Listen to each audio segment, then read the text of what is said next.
Hello, everybody. I'd like to welcome you to a very good friend of mine, someone I've known for many, many years, and we met with each other pretty well all around the planet. And Jostein wears many hats. He um, lives in a biodynamic community in Sweden, but he runs an organization called BERAS that does training and works with farmers all around the world. He he's also involved in the uh, Global Alliance of Organic Districts. These are dedicated organic districts, once again, all around the world. And he is involved in the Organic Food Systems, which is essentially a UN program to promote organic food systems all around the world. But I want to start with Sweden, where you live, and about the special community you live in, because I was privileged to be there 2 years ago in midsummer, and I just thought it was one of the most wonderful communities I've been to.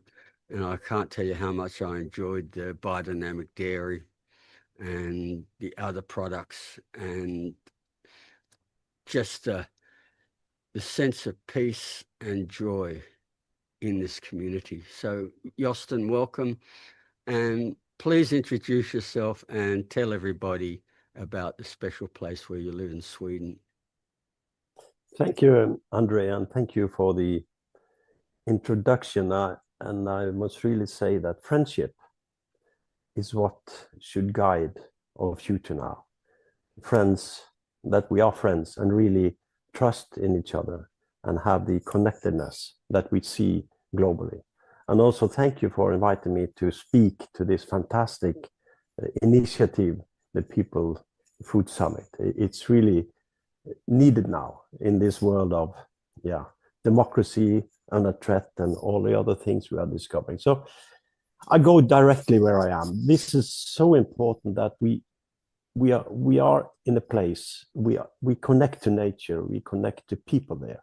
And I've traveled around the world, as you indicated, Andre, all the continents nearly, and the place I'm in now, I really enjoy. This is a biodynamic center of Scandinavia. We have a lot of farm. We have a lot of gardens. We have a lot of education activities for farmers, for young people, and also we have just restarted a dairy. Then we take the milk from about 100 cows from a biodynamic farm, and we take it into this dairy, and we produce very nice milk, and also we produce it in a way that people can understand, what we called slow processing and careful processing. So we take care what the cows produce for us. I mean, cows, they are a gift, and we should take care of them. And what they produce, we carefully process and give it to the people that live in this society. And about the society, it's about 10,000 people only, connected closely to Stockholm. Stockholm has about 2 million people, so there is an interesting market for the growers, for the dairy, and also we have the opportunity to be international. So in our place, we have something called the Youth Initiative Program. They come from all over the world, virtually from all the continents, young people every year to study this place and to interact with the local people. So this is a very special place on Earth. I would say there are many, many others of these places. The thing is that we have to appreciate where we are and interact with the people and interact with the landscape. So it's a kind of an anthroposophical center for Scandinavia with biodynamic farming. It's in its background, and people with interest in sharing both what they know about nature and how they interact with each other. So this is just great, Andre. One of the, actually quite a few things impressed me, but one of the things that really did impress me is, as well as the farms, is the amount of forest and biodiversity. For instance, the way your house is set and backs onto a forest, I just thought was really impressive. And I just love the way that you can actually have a productive farm environment, really wonderful housing, and high levels of biodiversity, all together. It's not zero sum. It's actually, in your community, you bring it all together. Yeah. Here in this landscape, some of you know this famous Swedish researcher and professor, that Linné. He made some good studies for the plants and all that. He came to this landscape and he said, this is where nature meet culture. This is where we can see that nature has been integrated in the system of farming, where we really take care of the zones between farmland and the wild nature, where we allow birds to come, where we allow the wild animals to thrive in this forest, also entering a little bit into the fields. And so this is kind of, yeah, it's one of the places in Scandinavia where we really did that, Andre. We really took the opportunity to invite nature into our home again. This is many places in the world we see that you have these farms, and then you have a very strict border to nature, and you don't have this intermediate zone where we can meet, where farm animals can look at the wild animals like moose and deers. The cows can have it. I don't know if they speak to each other, but they can see each other in this land. They can see the moose coming into their grassland. They can see the wild pigs, they are coming there. So, okay, they are our friends. So it's kind of an interaction. It's a silent meeting between the animals. It's a silent meeting between nature and culture. This, I think, I find something inspiring for us, also for the future, for other places in the world. I know we have fantastic places all over the planet. And I mean, people joining now the People Food Summit, they know that the place they live, they can do a lot. And they've already done a lot to let nature again into our lives. Yeah, look, for me, it's very important. You can have a look. This is my farm at the back, and I've actually integrated nature right into my farming system. And, for instance, if people are into birds, come here, they see all these very rare and endangered species in my orchard. The birds don't know the difference between the rainforest that I've regenerated at the back of the farm and my orchard. And you actually see, I bring it into my house as well, like you have, so that we want nature to be integrated into our lifestyles. And I just want to say how important it is, because at the moment, with industrial agriculture, it's sort of like a war on nature. We're poisoning it. We're clearing it.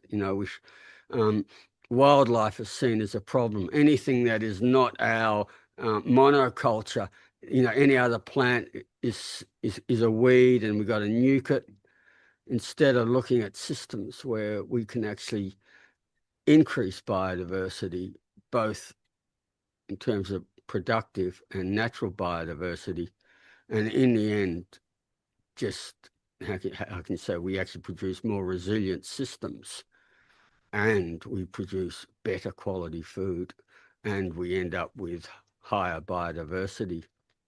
And I suppose it's another one of your many hats, Jostein, is that you run an organization called BERIS. You work with some of the, how can you say, the poorest farmers around the world, and work with them to improve their farming systems, improve their productivity, but also how to work with nature and nature-based systems. So would you like to explain your role there and the different countries that you've been working in? Yeah, and this BERAS started in the Baltic Sea area. We have here in Northern Europe, we have the Baltic Sea, which is surrounded by approximately 11 countries. It's kind of an enclosed sea area that had really problems with the environmental status. There was too much nutrients coming out from agriculture to the sea, and the sea was slowly dying. So this is kind of a perfect example of what we call the disaster of the commons, that people put into, from every country, that put into more and more nutrients from agriculture, phosphorus and nitrogen every year. And the sea couldn't do that. So then we started a project called BERAS, which B then was for Baltic. So we had two projects, EU project for 6 years, where we investigated it. How could we do agriculture, taking care of all nutrients within the agricultural system, not importing and not exporting nutrients to the lakes and to the sea. And then we came up to the idea of what we call recycling agriculture, which is in fact the same as regenerating the soil and regeneration of human beings in contact with the landscape.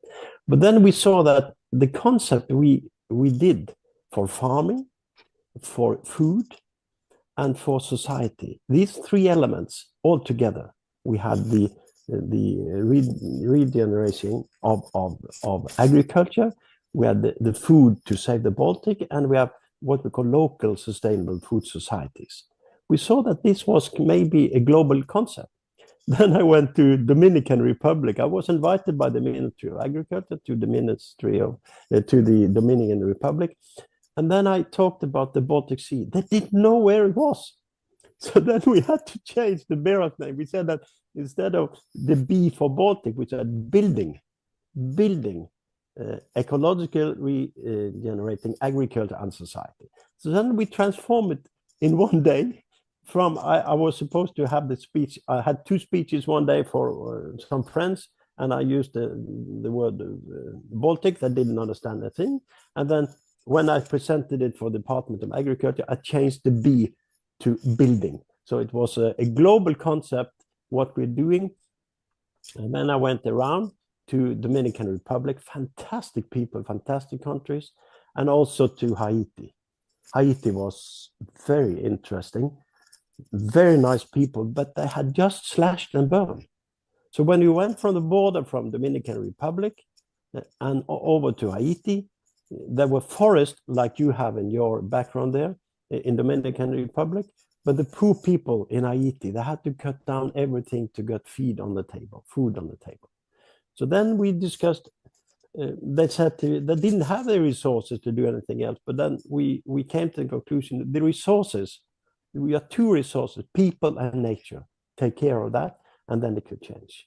So following that, I was invited to India to do the same thing with my some new friends in India to discuss this global concept of agriculture, food, and societies. And then we still have a network all over the place. And then I went to China. So I went to all over the place to discuss and listen to people. And this is important for me now, that we had a concept here up in the north, in Scandinavia, but what we have to do is to listen and see, can we find common grounds? Can we connect and see if we can have a global development of a food system total? Actually, listening, I just think is just so important. You know, everybody wants to be preaching, but you're right, listening is really important. When I used to be president of IFOAM Organics International, like you, I'd be invited to speak around the world. So I went there to speak, but the most valuable thing I learned, listen to the people and learn. And then you start to get a much better understanding of what the issues are and then how to resolve them. And the other thing I just loved what you said, you know, when you talked about going to Haiti and you've got two resources. nature and people. And that is so powerful to get rid of this idea of being impoverished. It's about how you work together.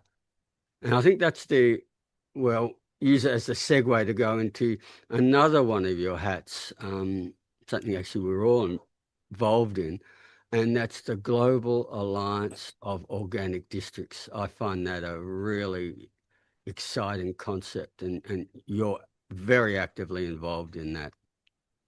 Yeah, this is more or less, Andre, the same development and the same story that I think we together all over the world now in the People Food Summit should work with. That we have ideas in one place of the world, but we should see how to listen to each other and see if we can have a kind of a common language. So this about organic district, it came from a fantastic place in Italy, southern Naples, called Cilento. 2004, these fantastic people in Cilento developed a concept of including people in a geographical area, a landscape, including them in a common goal to look at what could they do together to save the landscape, produce sufficient food, and include everybody living in a landscape. So we're not taking the administrative borders as decided by humans, we take a landscape to see where can we find common interest in a landscape. And so out of that, in 2004 in Cilento, fantastic people, we have Salvatore and the team there. Out of that, we said, we met with you and others and said, should we make, actually we met in South Korea with Jennifer and her team. And we said that, okay, we had some ideas here in the Northern Europe. Shouldn't we see if we can share that with other people and also listen to what to do? So then we created what we call the Global Alliance for Organic Districts.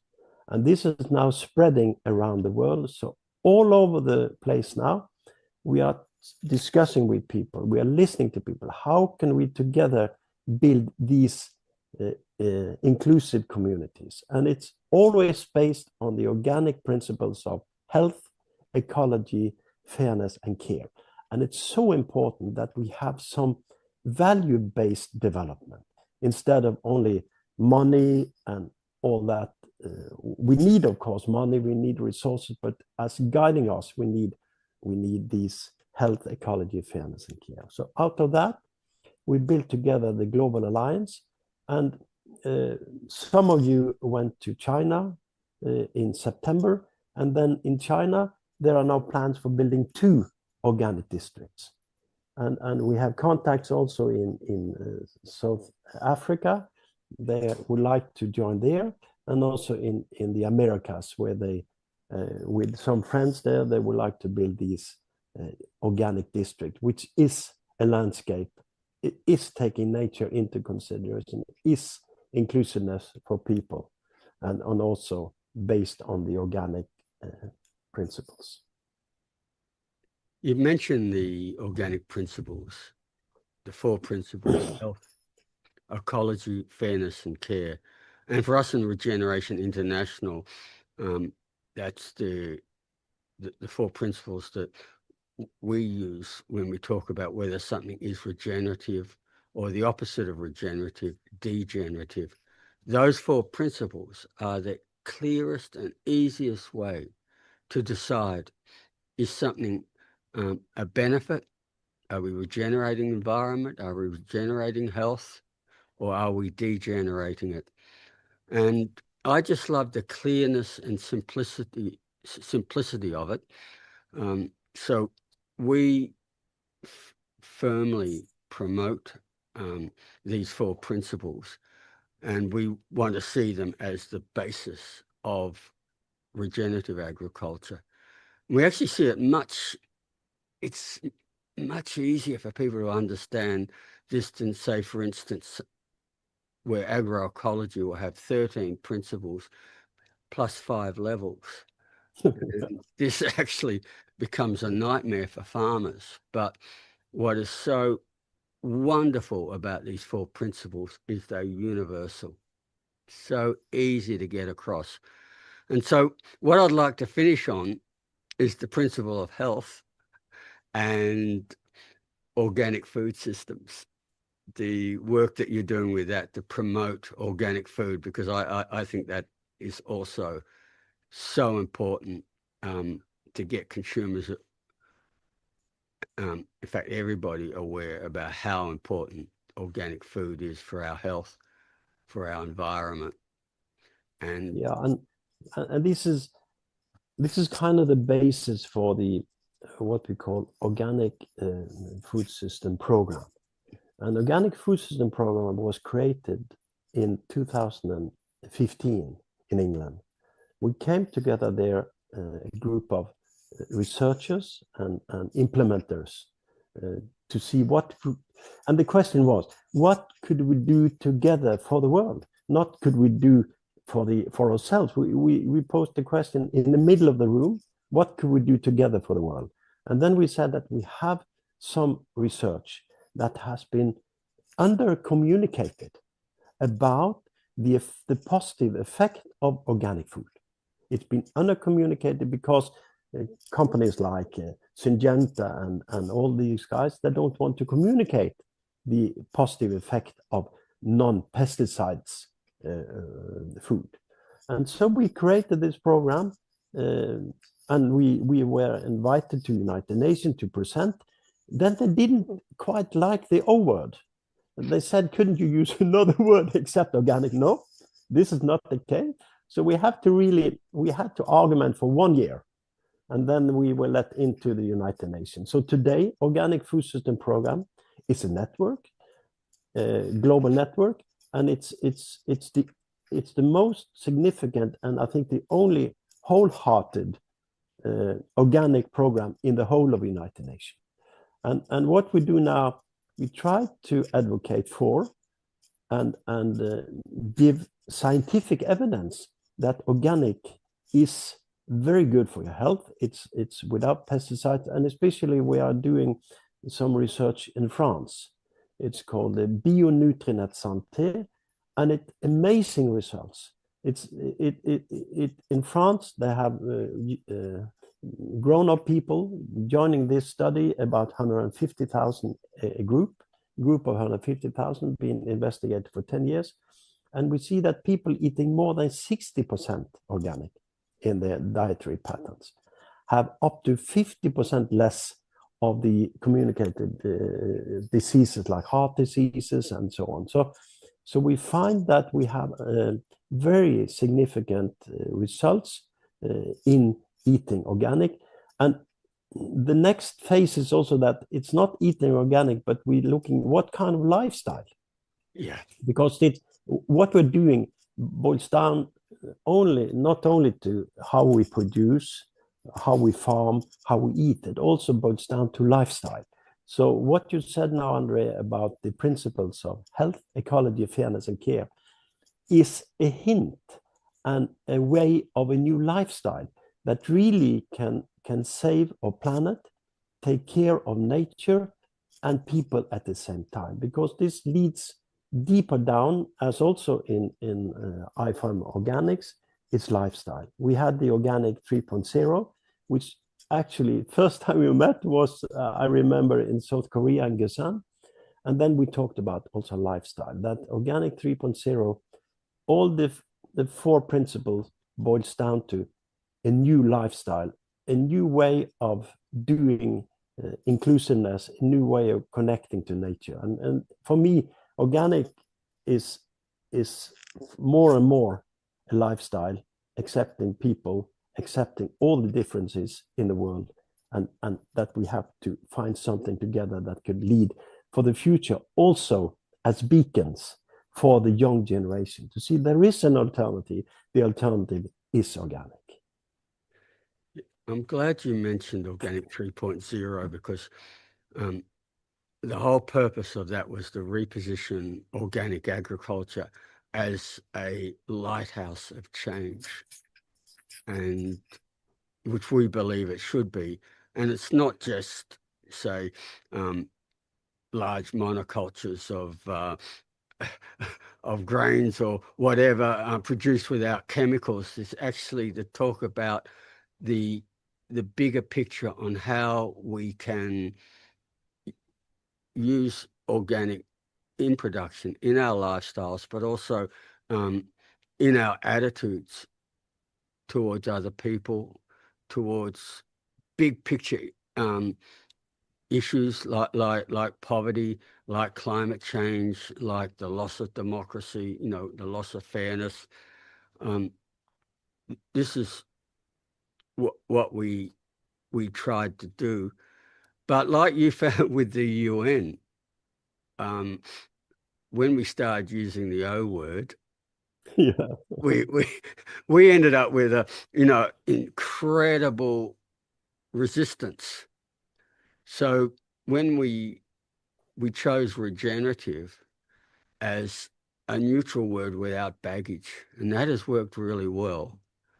And from our point of view now, in less than 10 years, we've formed the world's biggest regenerative organization and Yeah, it's fantastic. got regenerative all over the map. But we are actively positioning it within what we'll call the organic agriculture paradigm of nature-based systems. And particularly, once again, around the 4 principles. That's the easiest way to get our messages across. Yeah, and I must also add a little bit, Andre. I've been working here in Scandinavia with the Sami people, these indigenous people that actually have in the heart and in the backbone the relation to nature. And I worked for a couple of years in your district there in Australia, and I worked also with the Aborigines. I was close to Aborigines in Australia, and understanding walkabouts. Then you are taking you relax, you go down to another level of your system, you walk out in the nature to understand nature. And I see maybe one future here for us is to really respecting and recognizing the true value of indigenous knowledge, not only science, but they have wisdom. And so we should, instead of all these, we talk a lot about artificial intelligence. Maybe this is important, but most important is to listen to these people, indigenous wisdom. I mean, we should have wisdom, a society of wisdom, not only knowledge. We should also be led by science always, but we should also take into account the whole picture of wisdom. And then I think our people, indigenous people from all the continent, we should invite them, listen to them, and see what we can learn. I remember now, 3 days ago, I went to this EAT Lancet in Stockholm. Then there came a man from Canada, one of the really old people from Canada. He said the same. You are talking about systems, but let's talk about wisdom. What is the wisdom of a system? So this, I think, if next phase of Regeneration International and what we do in Global Alliance and in EARA, we should join and really listen to what we can learn from this indigenous knowledge. I fully agree with you. Like you, I've spent a lot of my life actually working with Indigenous Australians. In fact, some of my closest friends are, but also with Indigenous people around the world. And it's not just only wisdom. They manage some of the most environmentally stable and productive systems for thousands and thousands of years. Different civilizations came and went, like the Romans, the Egyptians, and so on. In this continent, we've got we've got 60,000 years of food systems, the oldest agriculture.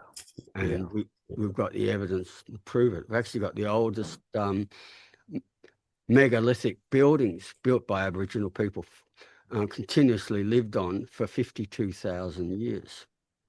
And this is an incredibly stable, productive society until, so-called modern civilization came in and disturbed it. I've seen the same with the most productive food systems in Borneo, in the Amazon, and so on. I think you're lucky to a degree that the Sami still being able to live a traditional lifestyle, and they've had the opportunity to adapt to the 21st century on, to a degree in their own terms. And I think in many ways that's what we need to do, is respect these cultures and allow them to make the decisions on how they adapt. No culture is static, but we don't impose our culture on them. No, I think that that wisdom is important, Andre. That, and also we also see now that giving the respect, giving the recognition to the smallholder farmer, the families, the herdsmen, the fisher families, is so important. And I must say, that's also an issue we should look at here in Norway. Or in Norway, we have the fisher families out coming fish from the Barents Sea and all that. And they would like to connect to people in other parts of the world because they have some traditional knowledge. Where, when do the fish come? How much fish can they take so it can reproduce? We're talking about regeneration, and we also, the sea, as you say, the sea where you live is the biggest ocean in the world, and we have to take care not only of the agricultural land, but also of the oceans. So we need to connect. We should see how can we transform and further address from Regeneration International also fishermen families all over the world. So we take in the whole food chain, because it is from science and from Organic Food System Program, the science. We need proteins, and we know that we can have more effective proteins in the future from the sea, not only from the land.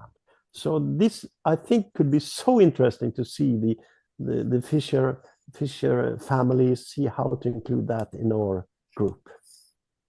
I think one of the really important things, what you're talking about, is we need to connect. And we formed Regeneration International as a partnership of like-minded organizations. And at the moment, in 10 years since we formed, 10 years ago, we became an organization. And as of now, we're 700 partners in over 80 countries on every continent, and growing every month. And for us, this is the really important part of what we're doing. We don't call them members. We like the flat structure that we're partners, respect each other, and how can we help each other achieve what we want to do, rather than top-down imposing system. Yeah, and I mean, this is the beauty with the People Food Summit. It's people. It's not system. It's people to people, and I think then you can find these people all over the place in hierarchy, high up and down, and the grassroots level. But when we start to talk about people, we talk in an inclusive language, and this for us now in the future, to be inclusive, to respect each other, mutual respect and trust is so important for what we are doing. Well, Jostein, I really agree with you, and particularly at the moment, given all the different issues, we need to be able to basically connect, respect, and get on. About 3 weeks ago, I was in Vietnam for the 8th Organic Asian Summit, and there's 35 countries all over Asia, all of them with different languages, different religions, different cultures. And we all get on like the best of friends. And I was thinking, Mm, this is the model mm, for the world. We shouldn't be yeah. fighting. We should be Mm, actually celebrating our mm, diversity and enjoying each other as friends. mm. And when we do that, Andrea, when we start to celebrate, we invite people into our common task for the future of regenerating not only soil but our soul. Yeah. And this is where we come into health, ecology, fairness, and care as a basic values for a future generation, and also inviting young people to discuss with us, inviting them to see, is this a way forward, instead of more more of this self-esteem and all these things that we see that people are thinking only of themselves. Jostein, I just want to say, I think we'll end it there because what you said is so profound, particularly young people, our next generation of leaders, how important that is. So I just want to thank you so much. And I really hope we can catch up somewhere in real life sometime rather than just Zoom. Yeah. Thank you, Andrea, and thank you for inviting me. And I'm looking so much forward to listen to what comes out of the People Food Summit this year. Thank you. It's a pleasure. Thank you.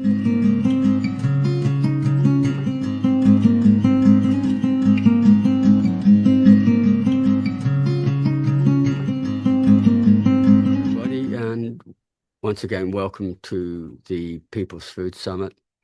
And I'd like to introduce you to another friend of mine. We've been friends now for a few decades. And Nadia Scialabba has spent 33 years working in the United Nations Food and Agriculture Organization and has had a fundamental role in promoting organic systems and agroecology within the United Nations. We were both in India last week at Navdanya, and Nadia is currently there at the moment. She's teaching at Dr. Vandana Shiva's A to Z of Agroecology. She's on her phone because the bandwidth in Navdanya and Dehradun in India is not the best. So, well, this is the best way that we can connect at the moment. And I really appreciate, Nadia, that you're taking the time from your schedule at Navdanya to speak to us at the People's Food Summit. Thank you, Andre. It's my pleasure. So, Nadia, I suppose what I'd like to start with is, how did you start working in the United Nations at FAO, and particularly get involved within the organic sector in FAO? Yes, I mean, I entered FAO as a young intern, basically. And I was working in fisheries in the beginning because I'm a marine biologist by training. And then as the Earth Summit was coming up in 1992, my director said, well, we need an ecologist. There were no ecologists in FAO. I was the only one. And I was a bit at the margin, really. They didn't really know where to put me in reality. So I was hired for 1 year to prepare for the Earth Summit. And this is when I started working on sustainable agriculture and rural development, which is known as Chapter 14 of Agenda 21 SARD. And so that was a participatory process, of course, where all NGOs and countries were involved in that process to develop this action plan. Unfortunately, this action plan wasn't really implemented the way it was, because sustainability became a buzzword and everything was sustainable. It was hijacked as a concept, and it wasn't really defined properly by politicians. So it eventually became really not the way to go, I would say. And then in 1993, which was just after the summit, when FAO was already prepared to implement SARD action plan, which we had developed in the institution over 2 years, actually, involving all divisions. The new director general who arrived, he said, well, environment is not really my priority. It's the work of some other organizations. That's not my job. For me, it's only food for all. And I was basically jobless. I was paid, of course, but I didn't really have anything to do because environment wasn't the priority anymore.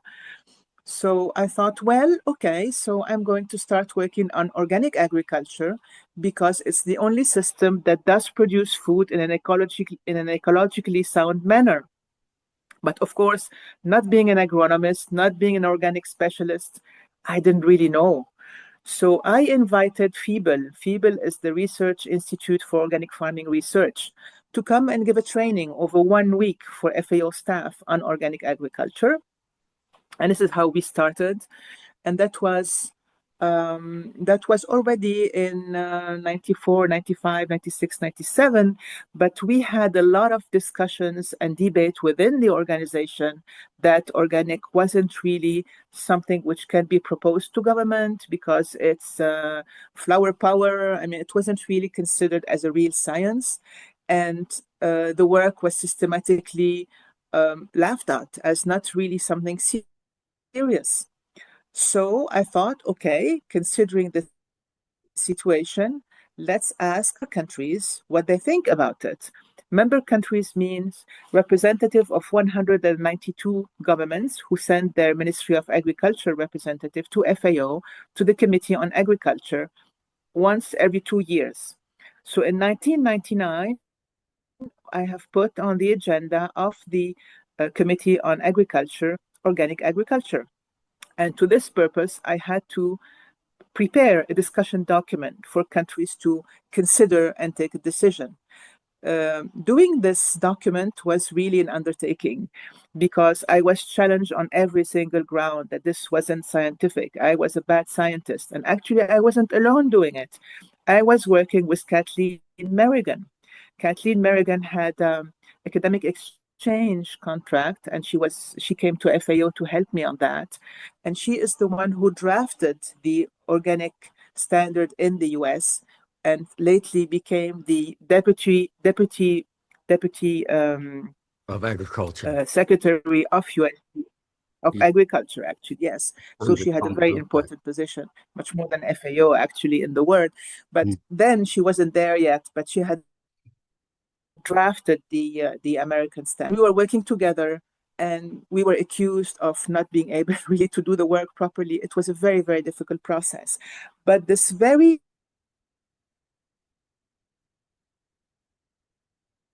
that we could really have the good arguments on every single ground.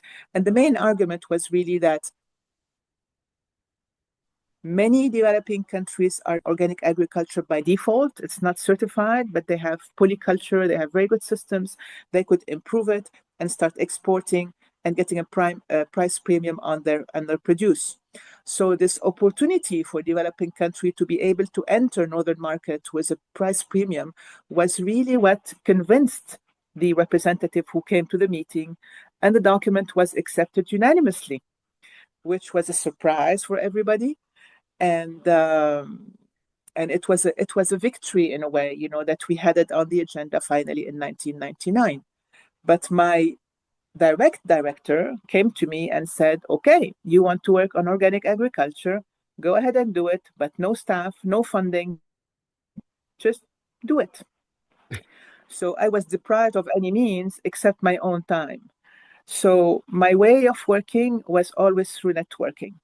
And I must say that even though people recognize me as being kind of a leader of the organic agriculture agenda, I was only a mediator.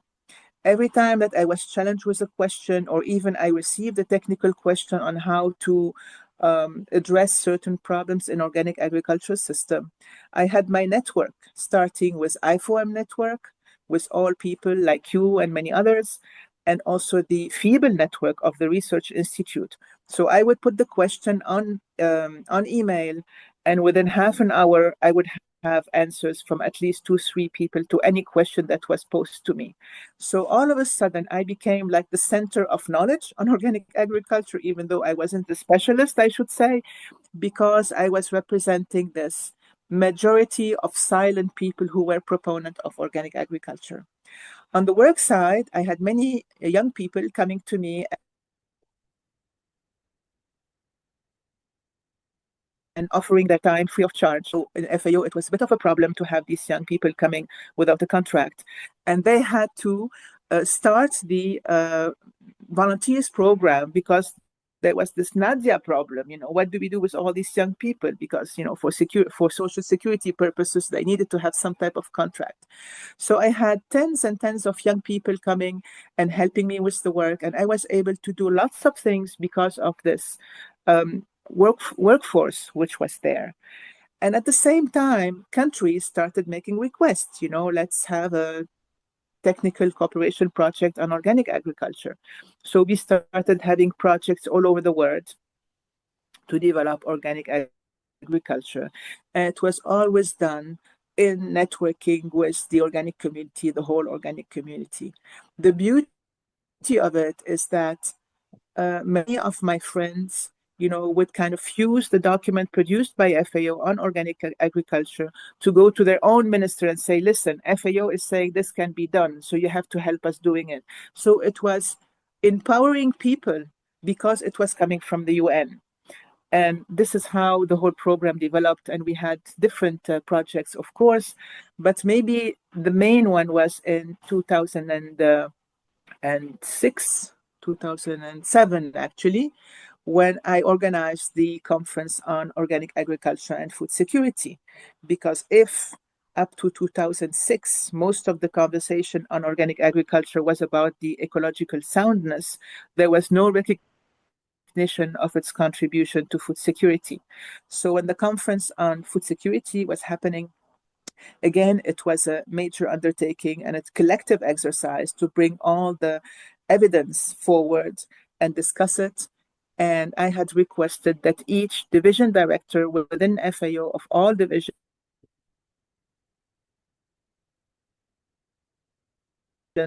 be the not. And the report of this conference went to the Committee on Food Security because the Committee on Food Security was happening just a few days later. And the Committee on Food Security approved the document.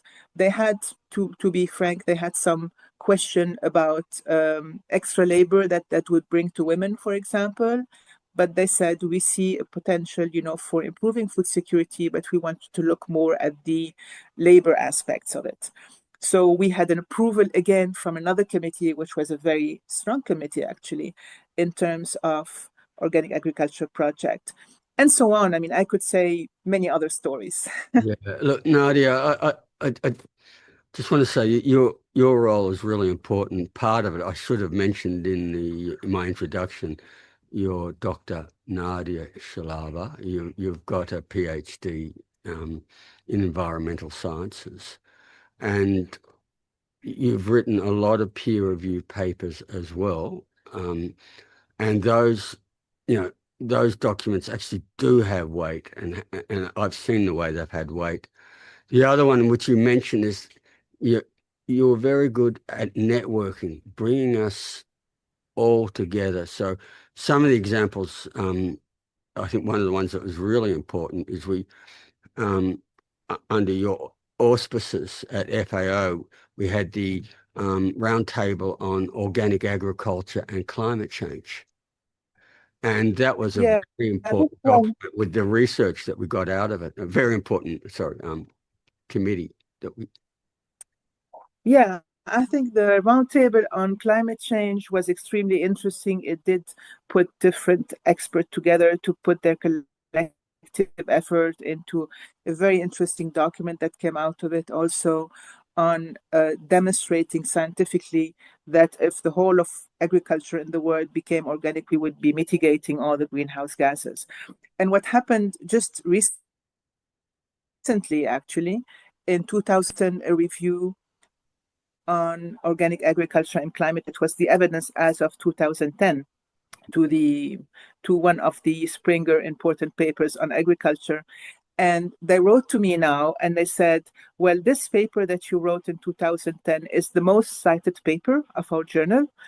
And since now it's our 40th anniversary, we would like you to update this paper. So I'm currently actually working on the paper because of the interest it has been receiving by the international community. Oh, well done. I'm really pleased to hear that, Nadia. That's fantastic. And it's not just food security, it's not just climate change. We can talk about a lot of other things that you did. And one was solving the problem of organic certification and trade, the fact that each country's or regions' organic regulations were a barrier to organic trade and a cost. And we had a few projects. I suppose the one I was involved in was the Goma project, that where we basically started that whole issue of countries doing equivalence rather than compliance. And you had a significant role in that with FAO. Well, actually, that was even, I think, more of a success because that was a joint effort of UNCTAD, that was IFOAM and FAO. And I had formulated a project proposal to have money from donors in order to look at equivalence and harmonization of organic regulations, mainly to facilitate the entry of developing country into northern market. My own institutions, i.e. in FAO, it wasn't submitted to donors because they thought that wasn't important. And then what happens, again, through the network with IFOAM, I passed it on to IFOAM, and IFOAM gave it to the northern countries. And it was financed by the northern countries, by the Nordic countries, for 10 years in a row, actually. Yeah. But the money went directly to IFOAM because it didn't come from FAO. And I was working through IFOAM on this project. And we had very interesting stakeholders meeting for over 2 years to work on all aspects of harmonization and equivalency. We produced KOROS, which is the Common Organic Regulation Standard, which is now in IFOAM actually as the basis for regulations. But most importantly, when we finished our work in 2012,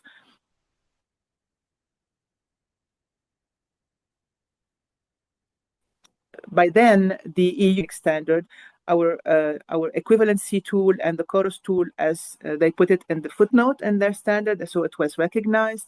It was so recognized that during that same event, and we were in BioFach in 2012, the US came and signed with Europe and that was also one of the, I would say, side effects of that process of involving people from different countries, from different NGOs, from different certification agencies to work together. Unfortunately, I must say that as in many other fields, the world has gone back a little bit. Yeah. We were very, very progressive in those years.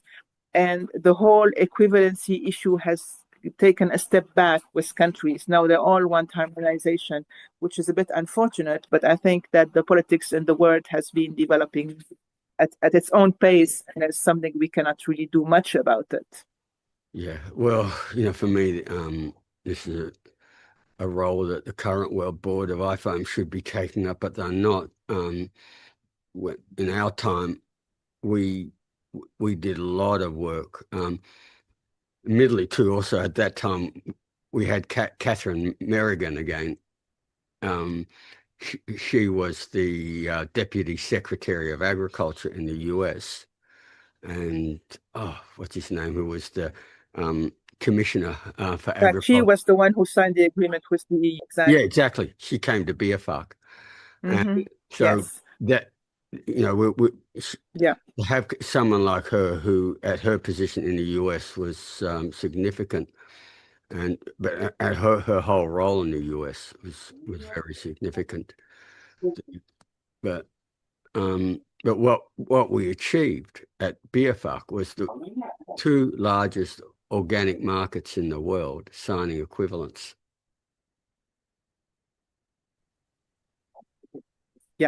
Yeah, definitely. So that was a big event. But yeah, so Nadia, the other one which you've actually had a big role in was really getting agroecology up in FAO as well. Well, I had a role, but not such a big role in a way, because the way of working in FAO, after we had this document approved in 1999 on organic agriculture, we had to have some type of institutional structure to work on the program. So we created a priority action plan on organic agriculture from 2001 to 2009, more or less, for 9 years it lasted, where we had cross-sectorial funding to work together. So I had a working group, meaning that I had representatives from different departments working together in an interdepartmental working group that I was leading. And we had many projects, of course. And one of the members of the group, who is Caterina Battello, she was coming from the agriculture department, and she was there. So when agroecology came as a political request from France. France wanted to have an agroecological conference in FAO in order for the minister in France to have an excuse and push agroecology in Brittany, where he had problems with big production, actually.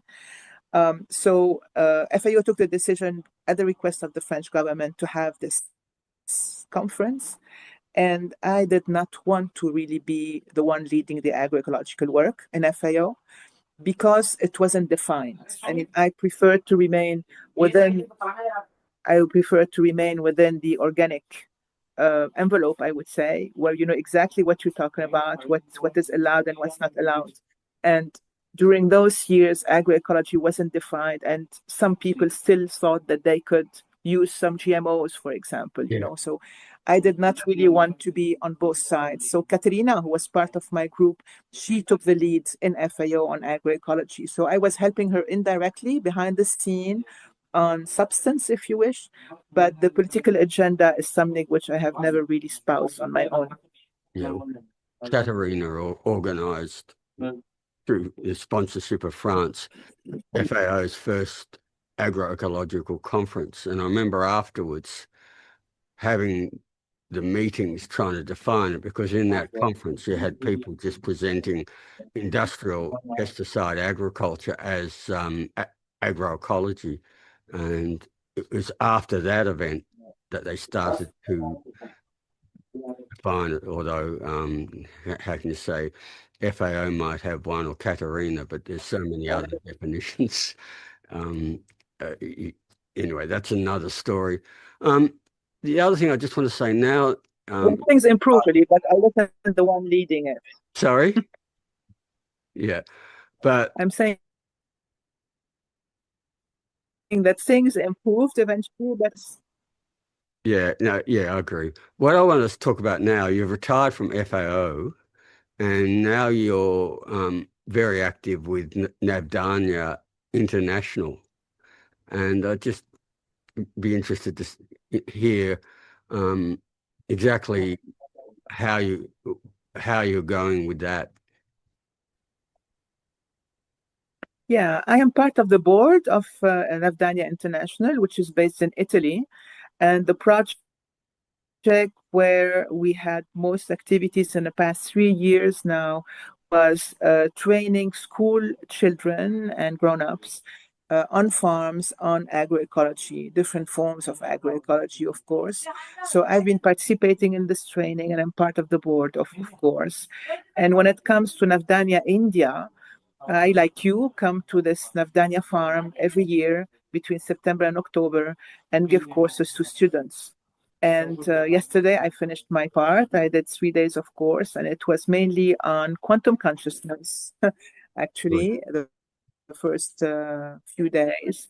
And it was also on understanding the earth as a living being, you know, try to frame the whole work of agriculture and an ecosystem which is alive, where everything is connected. So I spent a lot of time trying to raise awareness on that aspect and also try to look at the last scientific outbreaks, when people understand better the difference between life and matter formation, and how plants develop, according to all these subtle forces in agroecology.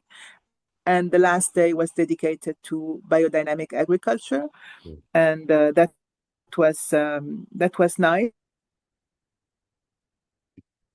because we have done some we've done tree paste, and we treated the mango trees here. We've done pollinator seed balls, so we had fun also. Oh, that's great. And actually practical hands-on, I like that. And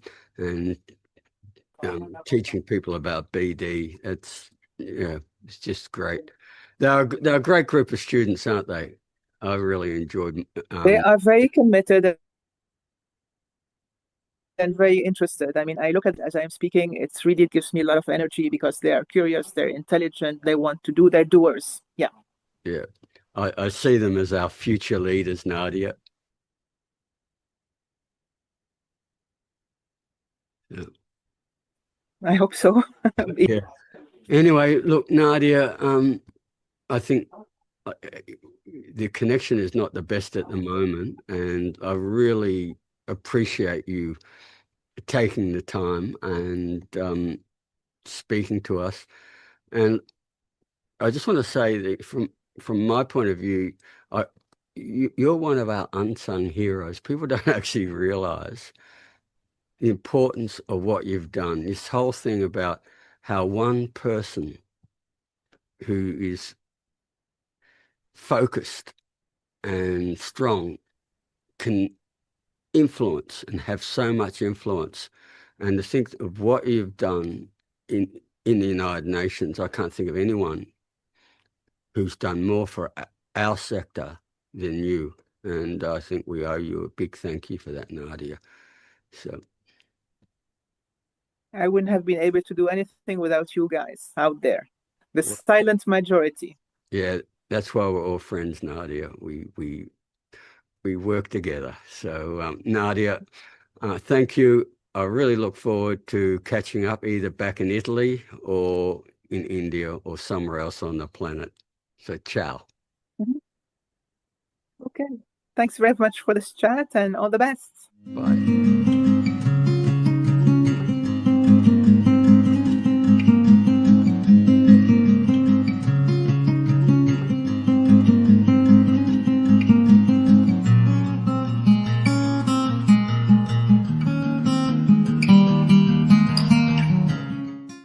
Hi, hello. Hi, Simon. Hello, world.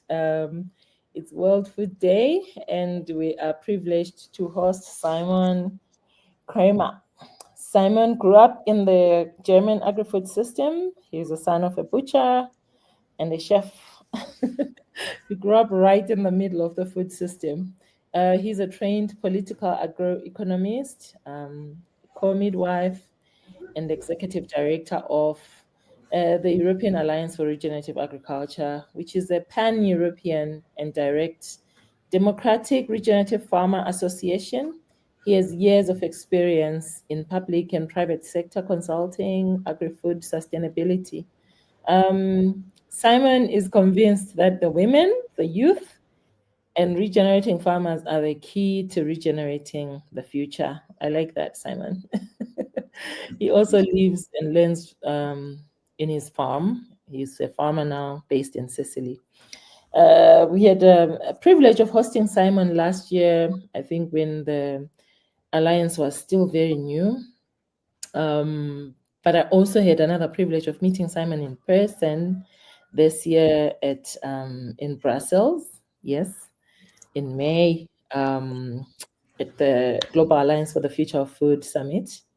So, Simon, you're welcome. Please tell us more about yourself and how things have moved along with the Regenerative Alliance, especially because we also understand that you guys have been undertaking a study, a regenerative agriculture study.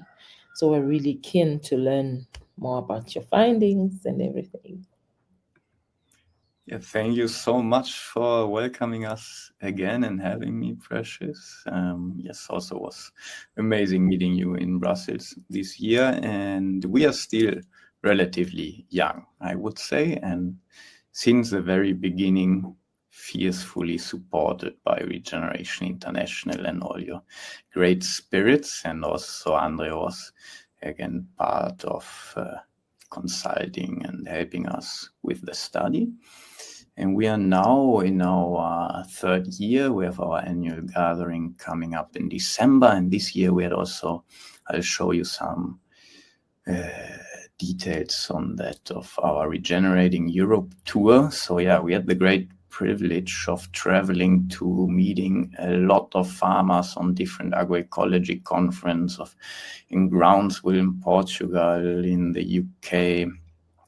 We went Denmark, and we'll continue now. So we're meeting a lot of our European sisters and brothers. And I'll share you a little bit on our current thinking and then on the study, and then let's get into some questions, I suppose, if that's cool. Nice. Thank you. Wonderful. So I'll start nicely back, because you say you asked me to share a little bit what motivated us on the study and our farmers here in Europe. We often forget there was, for example, the amazing farmer movement in the English so-called Civil War of the true levelers, who already, Cromwell was just, more like a liberalist, pro-capital guy wanting more power from the monarchists. But in the same Civil War, there was a movement already that had true re-indigenization, true equality of women and men, and a true understanding of culture being part of nature. They were, of course, oppressed, but one of their leaders said so wisely and asked if the earth was made to preserve a few covetous proud men to live at ease, the colonialist white supremacists, or was it supposed to preserve all her children? So we really want to show where that's coming from. And we know that when matristic societies were guiding our metabolism with nature, we were helping nature to be more diverse, more cooperative, more productive. We were building soil organic carbon. So when we indigenuited through better cooperation with ourselves, developing language, and then better cooperation also with Mother Earth to domesticate plants and animals in a way that would enhance diversity, we were building soil organic carbon, and then patriarchy, violence, state, and so forth develop, and since then we are degrading. As EARA, we are a farmer association, as you see in the intro, pan-European, but also really we want to be undogmatic and heal our coalescence of all of the stewards that are going into the direction of regeneration. Here in Europe, of course, we have been colonizing ourselves so much so that we don't even have indigenous elders of the land again. So we understand kind of our farmers. I mean, of course, a part of in Sweden and still some where colonialism haven't really gotten to yet. So we're trying to coalesce the farmers to be the core anchor of a society that can regenerate their democracies and their ecologies in symbiosis. We have now a lot of partner organizations growing with us, and in a very simple form now it's rebuilding our natural capital and our societies by giving more to nature while we farm instead of taking out always more. We are organized in a way that we're trying to also constantly regenerate our own democratic practice so that we don't degenerate into a farmer association where the farmers are not really involved anymore in a direct democratic way. That means just once a year delegating some board and then getting back with the decisions of the executive team, but doing constant consensus-based decision-making through online meetings and so forth. We have define regeneration as outcome-based, context-specific, systematic, and as a continuous life-enhancing process. And that's really what the farmers of the different, let's say, philosophies of agricultural praxis are coalescing around. And that's why we think we can regenerate from soil to heart to law, from the biodistricts to the continent Europe. And we in Europe, we have it. A big need, because as everyone is out there in the world to see right now, some of our governments are among the most reactionary, morality negating governments.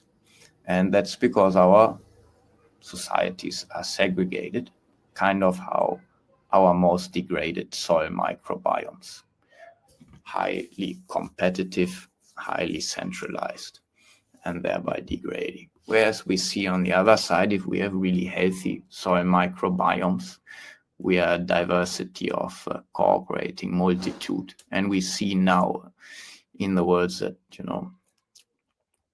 from the Eurocentric perspective are the periphery of the underdeveloped, or as even the foreign minister of Europe said so ugly, it's not in the garden of Europe, but it's those people like the currently under huge violence suffering sisters and brothers of the Kurdish liberation movement that are regrowing ways to really understand how we can regenerate our democracies from the very root.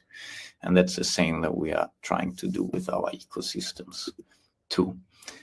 The last kind of meta comparison I like to make, because we are coming to some quite hopeful things we are seeing in the study, is, we have a huge innovation evolution in our understanding of science, of plants, the ecology, like the water. Our current concept of how rain is coming to our earth was just theoretically first developed, in 2007. Now we're getting here how plants can become completely resilient and build fullest photosynthesis, of which basically modern agricultural science has no clue, is even negating that, fighting that. And it's similar how our human societies, because most of our indigenous societies have developed the social reflexes and all the tools that are keeping them able to resist, basically build the immunity against patriarchy, against nation state, centralization, feudalization, and so forth. And we could understand a little bit that a passive immunity is like gender justice, age justice, which is still patriarchy. We know about gerontocracy. Most of us don't really reflect and know about so much, yes. And of course, property justice, and ultimately really becoming culture and nature in a harmonious way again. So we are now currently on a 2-year regenerating tour through Europe, where we are hosting at the country level this diversity to coalesce as we were able to manage at the European level with our farmers, so that we are not fighting among our farmers that are trying to farm better with nature year after year, but that we work together as a regenerating biome. We like to understand ourselves a little bit like the fungi, most of the regenerating farmers, they are coming from a conventional education and background.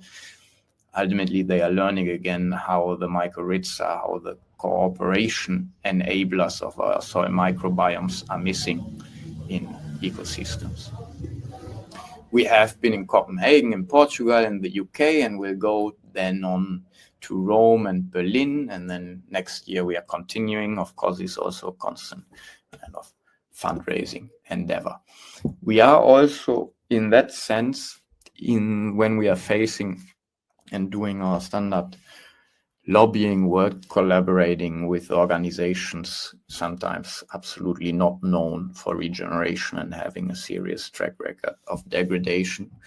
We take kind of a pragmatic approach with the farmers, and of course never always proposing what others can sign up to, while not allowing them to have a leverage of what we're saying. And if they agree, then it helps us to build the legitimacy in front of our nation state decision makers. In Denmark, we also had an amazing regenerative organic farmer where we did our tour stops. Always at the tour stops, we put farmers front and center, and also have farm visits aligned.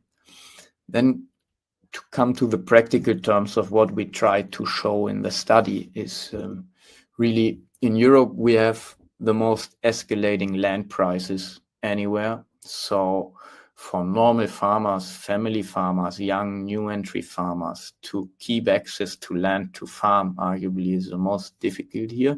Also, our land concentration is escalating. That's, I think, still a figure from 2020. I would assume that it's much more concentrated now already.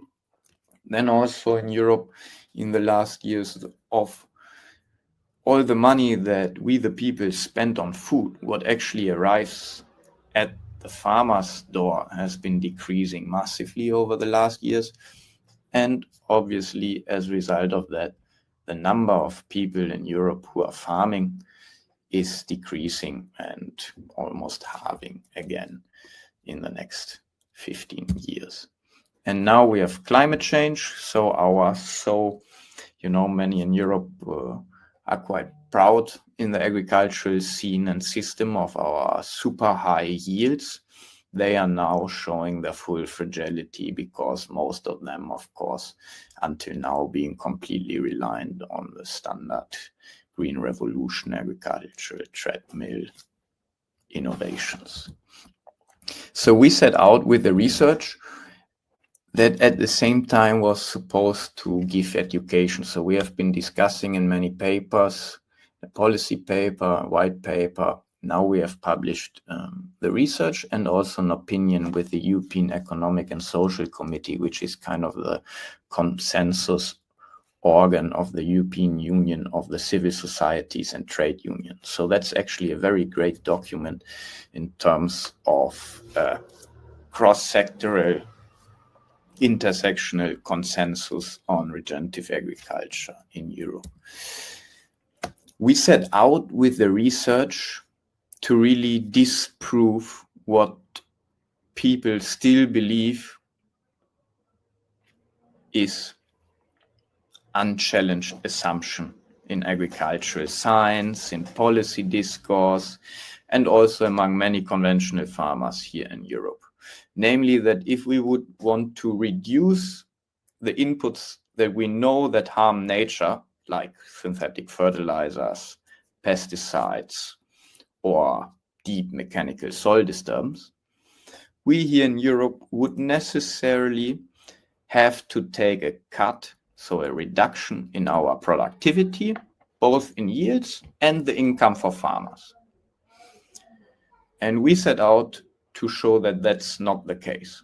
Because in Europe, you must imagine even the most ambitious policymakers and scientists, they would say that, or they are publishing reports on this, also modeling studies and so forth, that if we reduce synthetic fertilizer only by 20% nitrogen and our pesticide use by only 50%, that even in 2050, we couldn't be so agroecologically innovative that we would achieve the same productivity.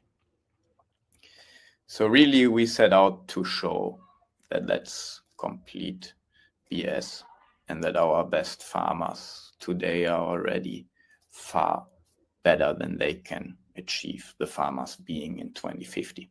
And of course, at the same point, you know how with the whole organic movement and the great development that they have spun for agriculture that is life-affirming and not degrading, we always have the stain of the scientists and the policymakers saying, organic agriculture is not so productive.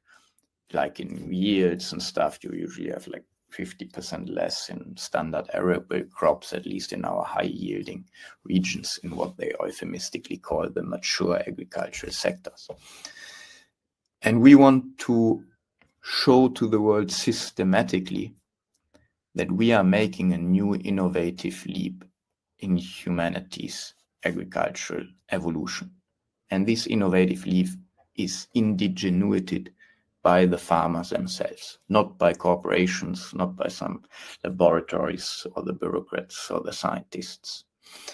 And so we looked at 78 farms over 3 years in a full input and output comparison with satellites, and we looked at it basically in 2 ways. So we look how much are the average farmers producing the same crop in that country, how much inputs do they use and how many yields do they produce.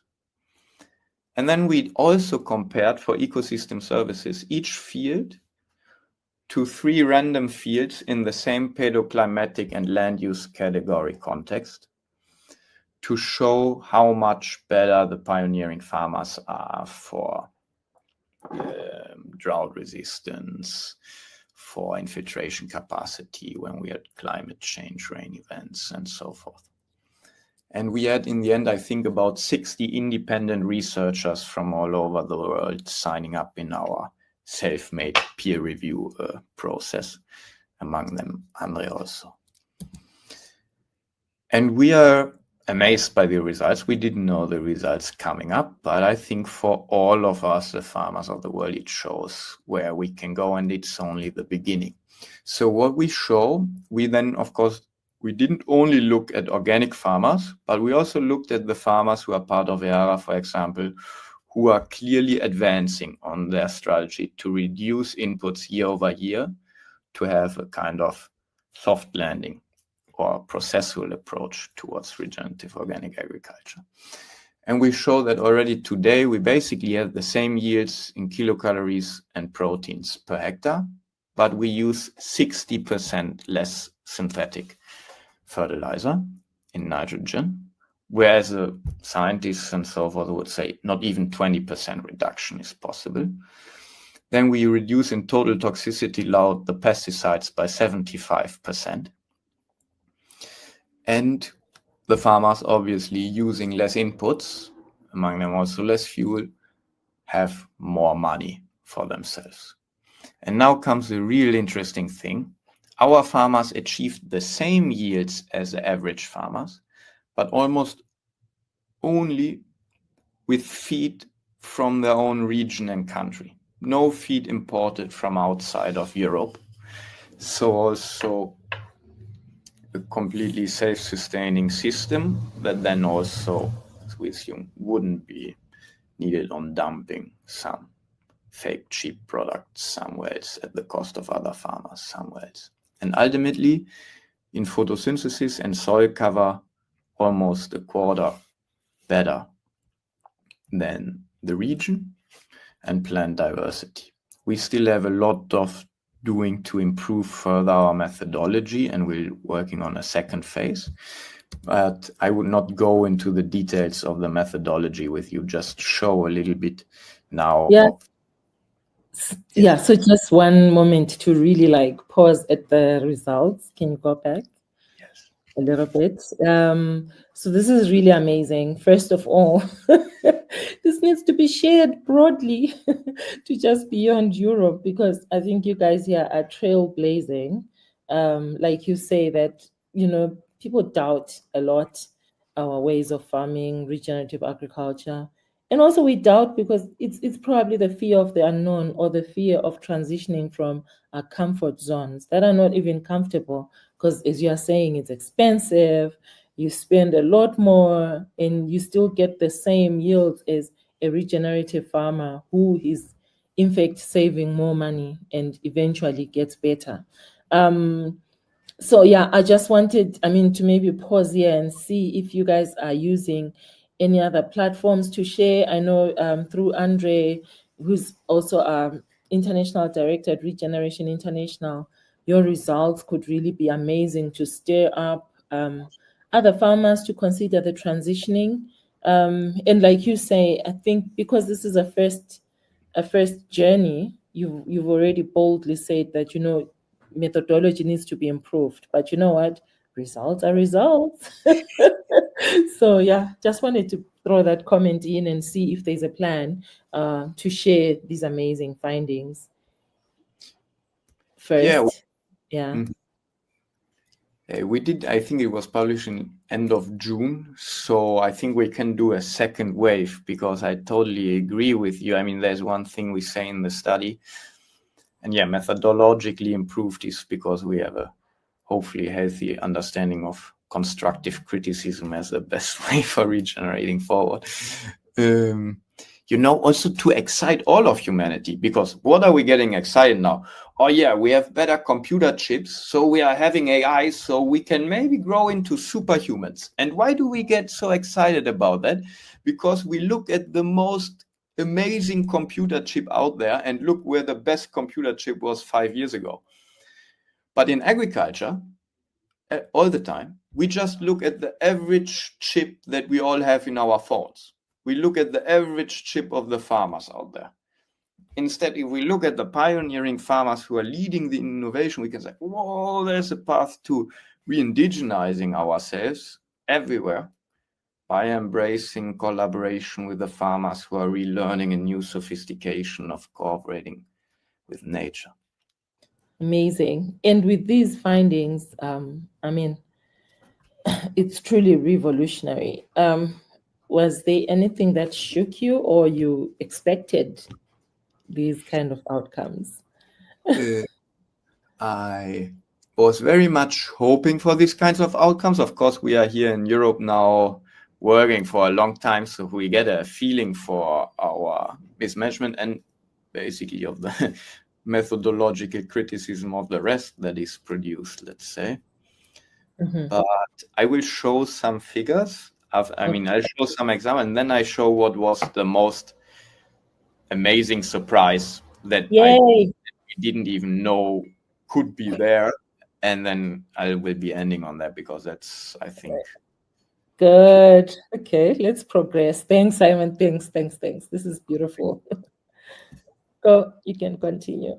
I'll just bring some examples, because we look, of course, at the per farmer, so that people here and also other farmers, of course, who are, for example, in a conventional treadmill here, who are highly specialized, have high debts. It's not easy for most of our family farmers in Europe to adapt, or else where they have the debt clutch is on.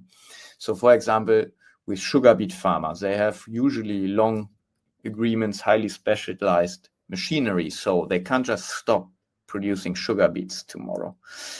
And here we see a farmer from Switzerland, a real pioneer. He's also having done his, let's say, regenerating, becoming only like 6-8 years ago, before he was fully intensive. Had, of course, a good struggle with his dad to change the practices on the farm, as that's here. And now he is achieving more sugar beet yields, so a crop also where you would say it's the most difficult producing regeneratively, because it's highly disruptive to the soil in general. I mean, it's one of our worst production methods in conventional, let's say. Crazily productive, of course, with 95 tons per hectare. And he's able to do that now with 88% less pesticides in total toxicity load assessment. He's doing that with 50% less fuel, which means 50% less mechanical violence to the soil. And then on the fertilizers, 70% almost nitrogen reduction, 33 phosphorus and 50 potassium. And he's achieving that by basically having 13% higher whole year photosynthesis production on his fields and soil cover than the neighbors, because he's super sophisticated in doing cover crops, which are precision guided cover crops with more than 20 species. In our WhatsApp chat, our farmers sometimes have, everyone shares their pictures of cover crops, and then we are, everyone is getting excited about the beauty of the diversity of the cover crops. He always has wonderful cover crops. And then, for example, one other example is, also still a huge debate, a completely ill-guided debate, which we will also try to work more towards in the second part of the study, is cows, even if managed in cooperation with nature and animal health and welfare, is eating land, would be a wasteful way of using our land, making, of course, having some special interests under most of these debates, I would argue, of people who want to further concentrate our protein chain.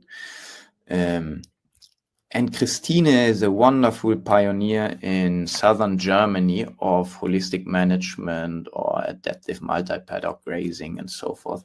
And we compare here a way that Christine is producing beef meat and how a standard conventional way is in Germany to produce beef, so fattening bulls. We are comparing one time standard German feed with rapeseed, soy, wheat, and some grass hay, and mainly maize silage, and most of their lives in the stable. And then Christina outside. So Christina is basically using nothing anymore, a part of the fuel to make the hay. No antibiotics, no anti-wormers also, which if you get into the depth of grassland regeneration and beetles, then that becomes an important topic. Whereas, of course, the other way of producing that beef is highly energy and input intensive. Now, first of all, in the conventional way of arably producing the feed, and then they have a lot of antibiotic use and so forth. And Christine is now per hectare, although she's using no inputs anymore, and the others are, putting all the hectares on steroids, producing only 15% less proteins, of course, with a completely different nutrient density and omega-3 to omega-6 ratio and health impact on the people eating that meat, at no imported feed, basically, and also making 45% more profit. So it's also, we see that this whole argument of producing, and you probably know some of those guys saying, the more intensive the carbon efficiency per beef or per protein is going down. That's why we have to make it more intensive, because if the cow lives longer, it burps more and it creates more methane, Even that argument, even if we would let these assumptions stand like this, it's not holding anymore, because the sophistication of the cooperation with nature and our production methods by these innovators and everywhere around the world is just getting so good again. And then we kind of, per country then, for example, here in Italy, we had 8 pioneering farmers where we did these assessments on their productivity per hectare and compare them to the average farmers of Italy. And you see here, basically, the country is not, Italy is importing a lot of feed. So, for example, for its dairy and poultry industrial production systems, our farmers have imported no feed outside of Italy, are making 30% more money per hectare, and they only produce 9% less kilocalories and proteins per hectare, but without the imports. And if I can provocatively saying, they are on the high road to being also organic, because they're almost already without mineral fertilizers and reduced pesticide use by 83%. And they achieved that here, you see again, because per hectare they are producing so much more photosynthesis and soil cover. Because in the end, all of the different measures, if that's undersown crop, foliar microbe rich compost spraying, if that's agroforestry, better grazing management, cover crops, that's all in one way or another increasing the photosynthesis of the plants over the whole year and keeping the soil covered.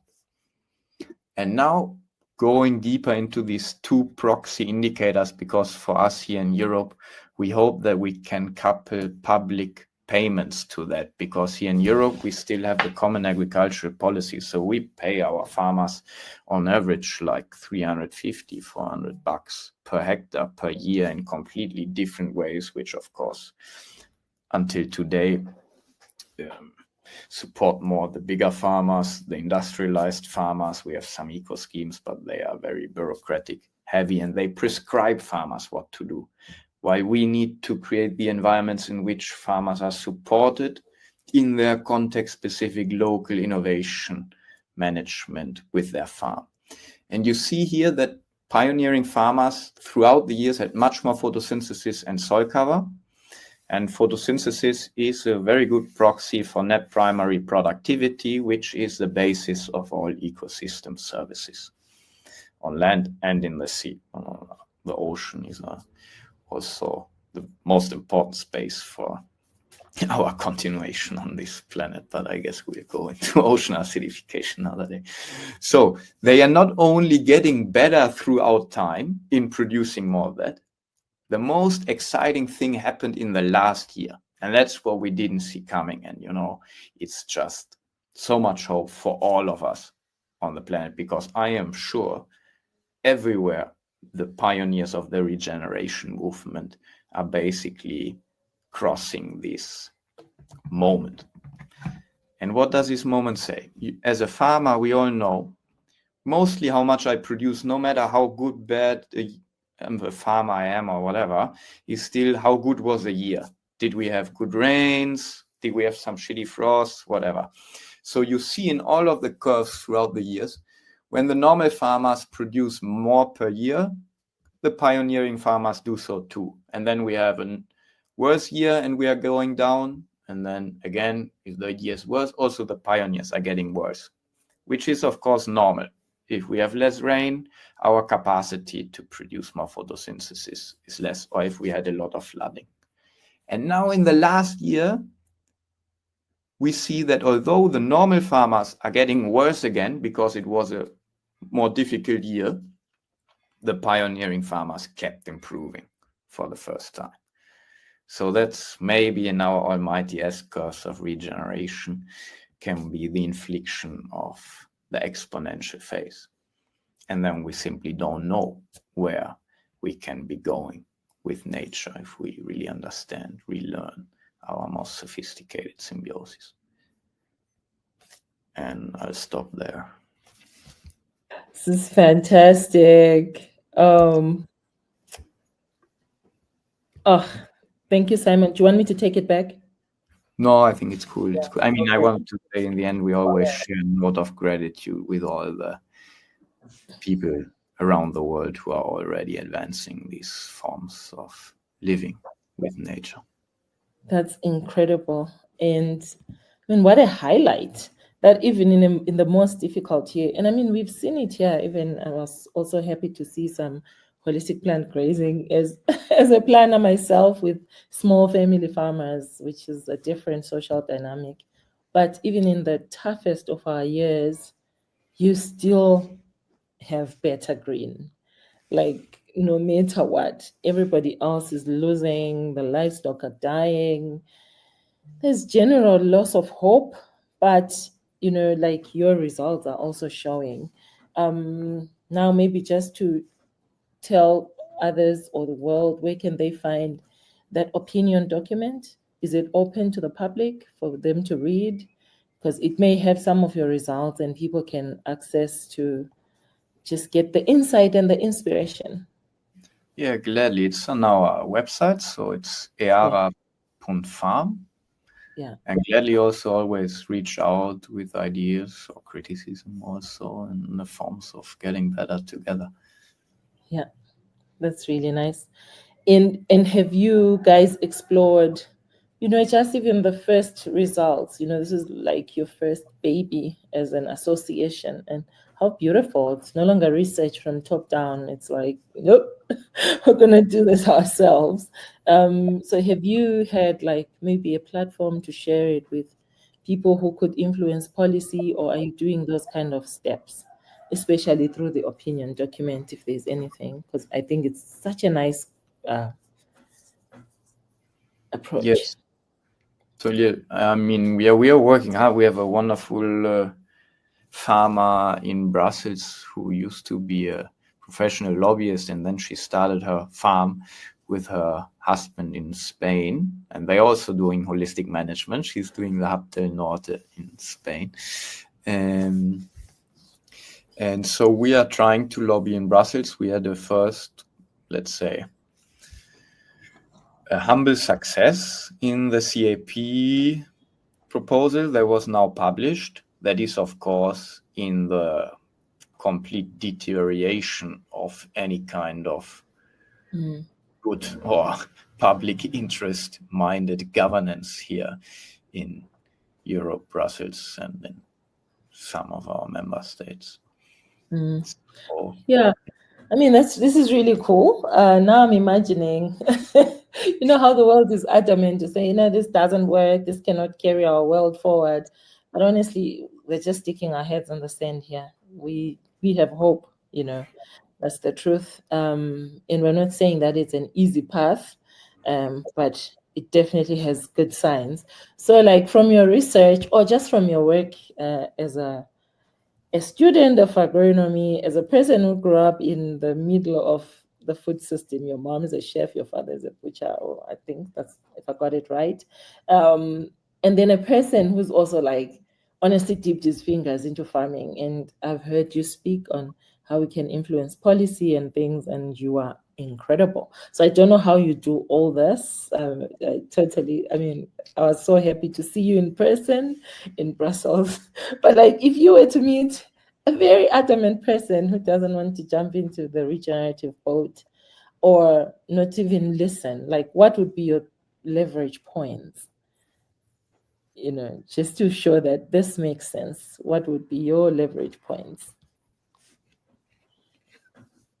My leverage point would be probably sharing the full brute reality of our ecosystemic degradation, which, to my knowledge, is a tipping ocean irreversibly by 2045. And they have so far not addressed all of these things in any way. If you say a fully adamant person, I mean, by now I'm believed to think that those are not really, I mean, they have been sliding the slippery slope so deep that if it's a person of that kind, I don't know, everyone else, I would say the line is drawn. You have to choose your side. And I love to say radical regeneration because, you know, people, standard liberalists and of that kind, you know, they get scared when we say radical, whereas we see that really pressuring at this point that is really as radical as it can get. And radical, etymologically, means from the root. So it's not so scary, but we really need regeneration from the root. And I think our pioneering farmers can be the Renaissance women and men of our times if we properly coalesce that with the other movements, the peace movement, the women movement, the youth movement. And I think our world is really beautiful. We have such an opportunity and are so humbled to be able to do this and to be in connection with you guys.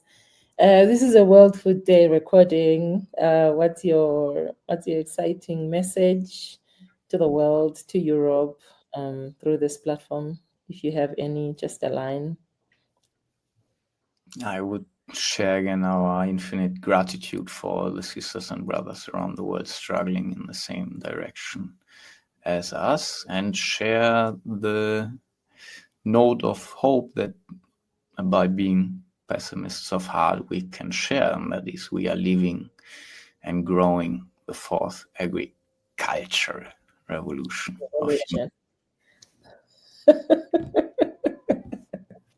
As he does it. Oh, my friend, thank you so much. This was wonderful. Really, lots of gratitude, and we're holding you in very high regard. Thank you so much, Simon, and all of the European movement. Thank you and the whole Regeneration International team. Thank you.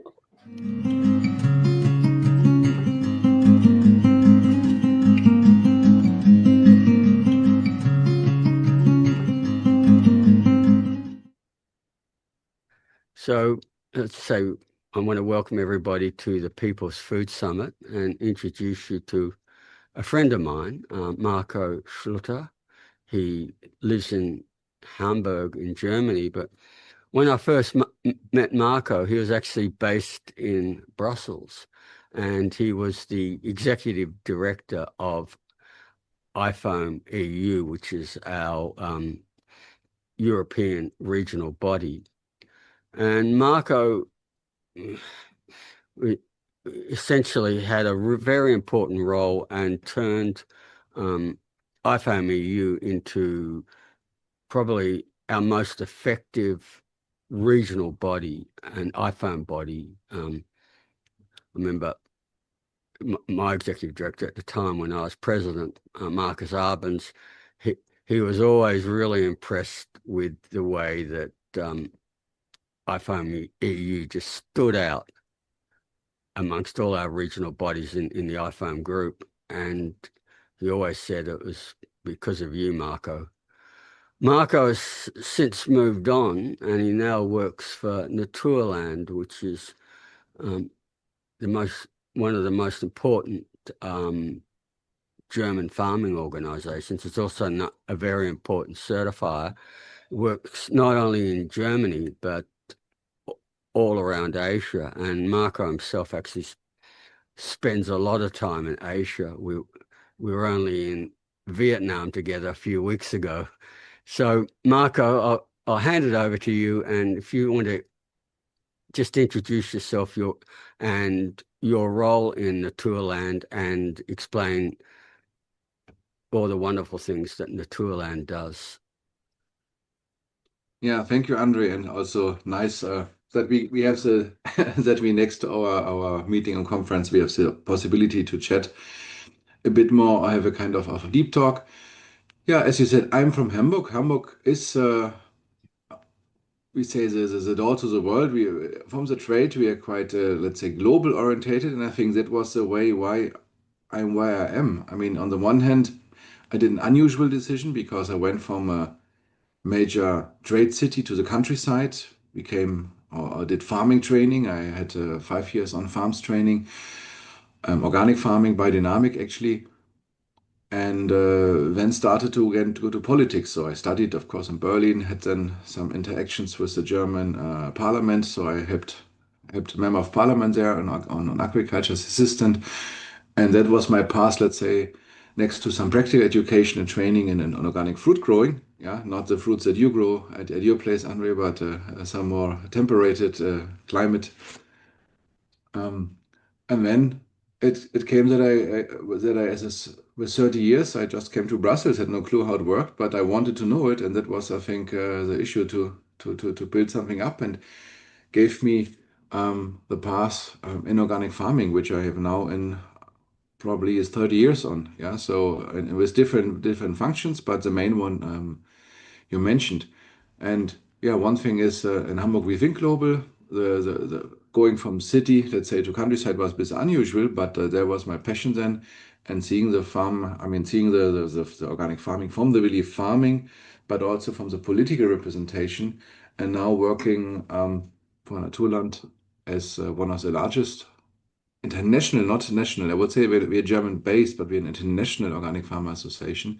It's quite exciting because in this work you can really see how global work is impacting the daily life of the farmer, and we can make in many cases to a certain extent a difference, which is the one thing that motivates me. And the fact is you are making a substantial difference.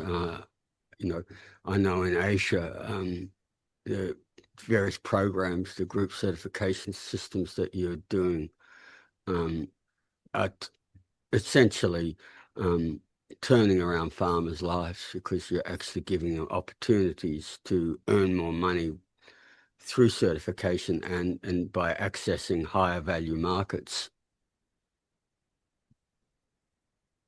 Exactly. So, I mean, we started in 1982 in Naturland, actually as I would say, Bavarian association, I can almost say. And the first internationalization was also to whole Germany. But also we were the first one then saying, look, we would take care for tea garden in Sri Lanka. So that where I started in the 1980s, I think it was 85 or something. And then started the Naturland really looked into it to get expertise, but also enabled farmers to have an access to mainly German markets. Now it's more really than also European markets. Our membership now is, if I look on the number, on the level of farmers, we have I'm just looking in terms of area, in terms of farmers. Asia, Africa are the dominant one. If you now leave Germany aside and then Austria. So then we have also, of course, in some in North America, South America, of course, also, but Asia is quite prominent in Naturland, where we have many farmers that work according, let's say, to our understanding of organic farming, means they would also certify it. But what is important, that we are a farm association that offer certification because it helps them for market access. We are not a certification body that had a bunch of farmers as a small addition. So the main purpose is really the farmers. And then we have a couple of services. Certification is just one of them.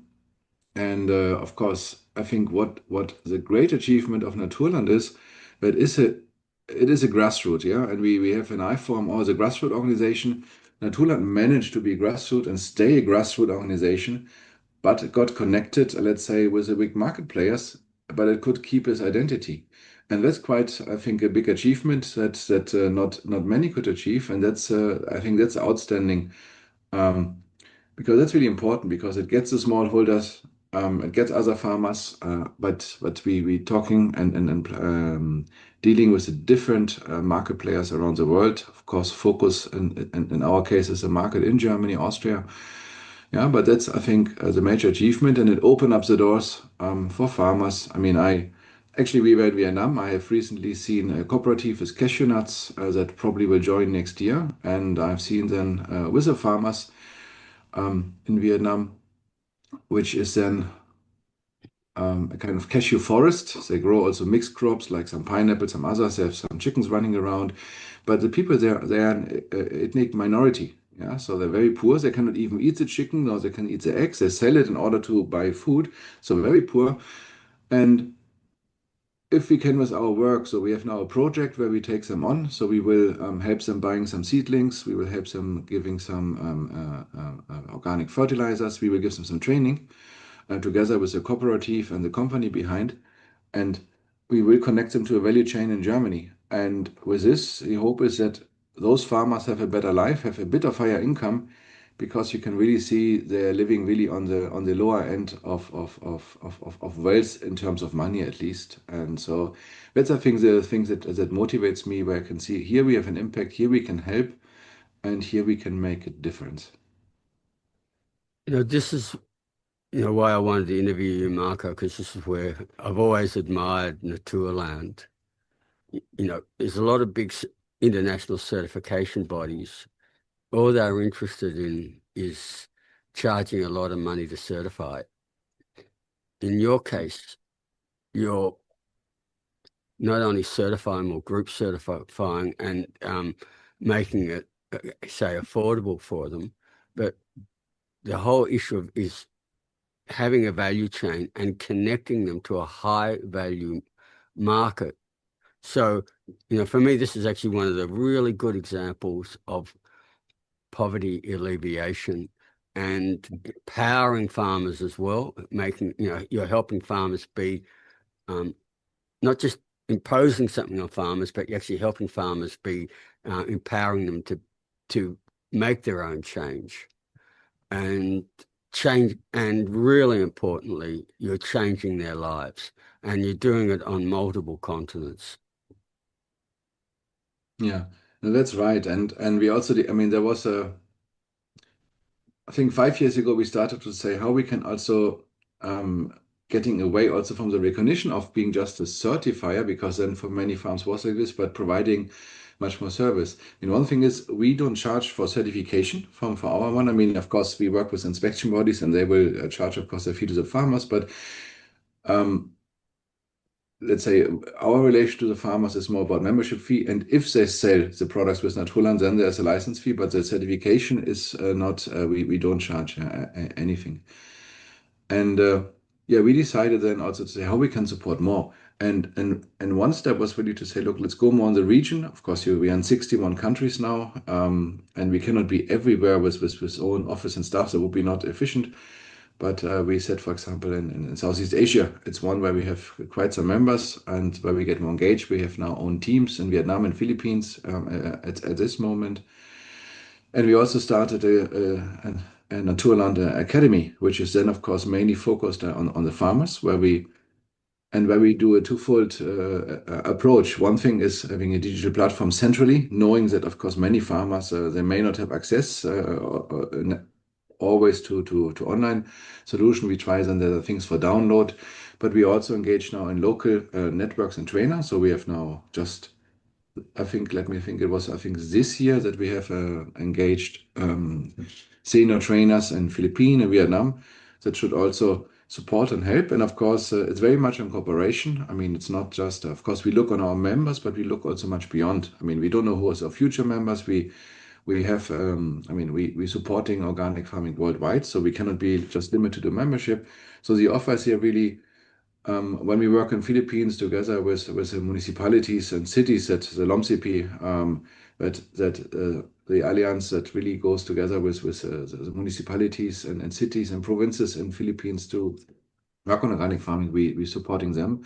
We're supporting quite some municipalities who want to go organic, and they're quite far away from certification, but they enjoy the training. And maybe if we can create or help them connecting to market, we're happy to do this, but that's not the starting point. Yeah. So out of one, we might now engage. So in Philippines, in Cebu, we have now also a kind of a project where we help now the municipality to have and build agroforestry coffee, which is our understanding of coffee growing, and helps them also connect to local markets, not just in Germany, but maybe also a fair trade coffee. This is then the product, what's coming out of this. So we're really building capacity there. We have other municipalities where we just support them. I mean, they often do this just to have enough food, coming out of poverty by having own organic food to nourish their own people, yeah, and having some local markets, which is very important. And of course, then you come to things like we have our standards, but then they may take chicken manure from industrial farming because, and then it would be strange to say in our standards it's not possible, so you cannot do it. On the other hand, they say we are happy to have some input and we have enough to eat. So, and of course, we don't tell them not to take it, although they might not have then, might not be, their farms might not be an issue of certification for Naturland, but it's great what they're doing. They're feeding their people. And I think there we are with the locally adapted systems, yeah. And of course, might not be the ideal step, but it's a step-by-step approach. In Europe, when I worked in IFOM, we had so many exceptions when I started at the beginning of the 2000s, and in a developed organic area like the EU, and slowly they were phasing out. So how can we think in other areas where the development might not be that advanced, but it can go so quick? So that's, I think, always the interesting thing to see the development in some countries, and also then compared where we are, and seeing also all the difficulties we still face, and also the difficulties that we had in former times. Marco, I just say I really support your approach there, and it's what I like is the concept of a transition pathway, but you're getting people started, and that's the most important thing in helping them. And Europe and the Western countries, we've been doing standards since the 1970s, and well, in some ways, I think maybe we've gone overboard with too much regulatory creep. But in other countries, we can't afford to have these perfect standards when, in the end, people need to eat. Exactly. And people need to survive. Yeah, that's absolutely correct. And that must be, I mean, in the end, it's the people and it's the nature that we have to care for. And then it's a question what organizations can do. And I think what is important for me is that Naturland helps out. I mean, if you grow big, as we did over the past year, we have also responsibility worldwide to enact. That's why we always have a collaborative approach. We work with IFOM Asia. In Asia, for example, we really want to support their structure because they're very important on the political level and as a booster for organic farming. And we also on the local level, we want to see where we can create added value. Before we started working in the Philippines or the Vietnam, we make a ground research. In Vietnam, we organized a project for the umbrella organization there for the Vietnam Organic Agriculture Association. So we helped them building capacity. We took them as a kind of twinning program to Germany and showed what we are doing. So it was quite interesting, and I think we can at least help those organizations a bit to develop, and then we can see where we create value. I mean, there are other parts where we don't create value, then we would not go in, or we would stay out. And yeah, it's on the farming level, but we're also working on the area of raising awareness. So in Philippines, we will have now next year a big national organic day, where we also have one more local focus, but the other thing will be also to open up for food business, to connect them to organic farming, because the conscious there is not so high. So that's what we do. We are a kind of connector based on the from starting from the farm, but also connecting to the different part of society, of economic stakeholders, also policy, and of course we do this in partnership with the other organization. Yeah, and talking about connecting, Naturland is your day job, but you also have another very important role because you're one of the vice presidents of IFOAM, Organics International. And I know that you've been very, very active in growing IFOAM. Yeah, I just before we started talking, I thought we are kind of buddies, as you were a long-standing president of this. So, and I'm serving the same body, this kind of stage now. Yeah, that's true. I mean, IFOAM is now over 50 years old. That's something. So it has a role. It was the driving force in many organic developments worldwide. There was a crisis moment, I think 2 years ago, where I had a role also as an interim executive director to let's say consolidate the organization out of the board for I think 1.5 years or something like this. That was a tough moment, but it's really good now that the organization rebuilt, so it's financially stable, and with the new strategy also now to go out again, go out and on policy. I mean, it was a very strong, actually at your time, there was a huge policy impact, which I always admired.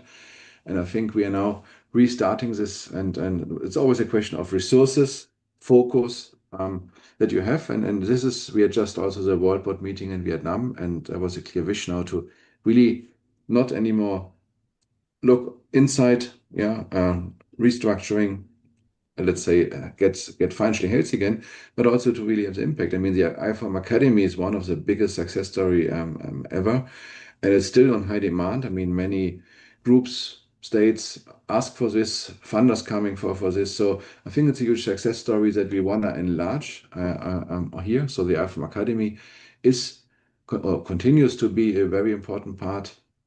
And on politics, I think I mean, we need to work on a resource issue, but we're doing this right now also to come up also really with global campaigns again, because that's really needed to support our members, but the organic movement all over the world to really to strengthen their political capacities. We have to do this with our really great regional bodies, where you say, okay, I mean, I know IFOAM Organic Europe, they're quite stable, but also with IFOAM Asia, the other regions where they need support.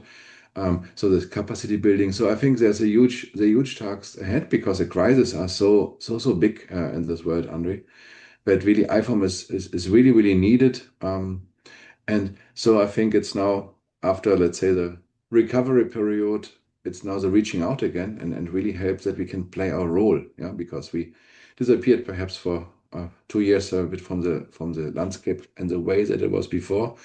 And we have to regain this strongly now, and that's now the focus, I think, of this World Board term, and it's good and it's needed, because again, what has to be solved, the contribution we can make as organic community is so big, it's so important, but it has to be heard, and has to be heard through the umbrella to the regional bodies, but also through the membership.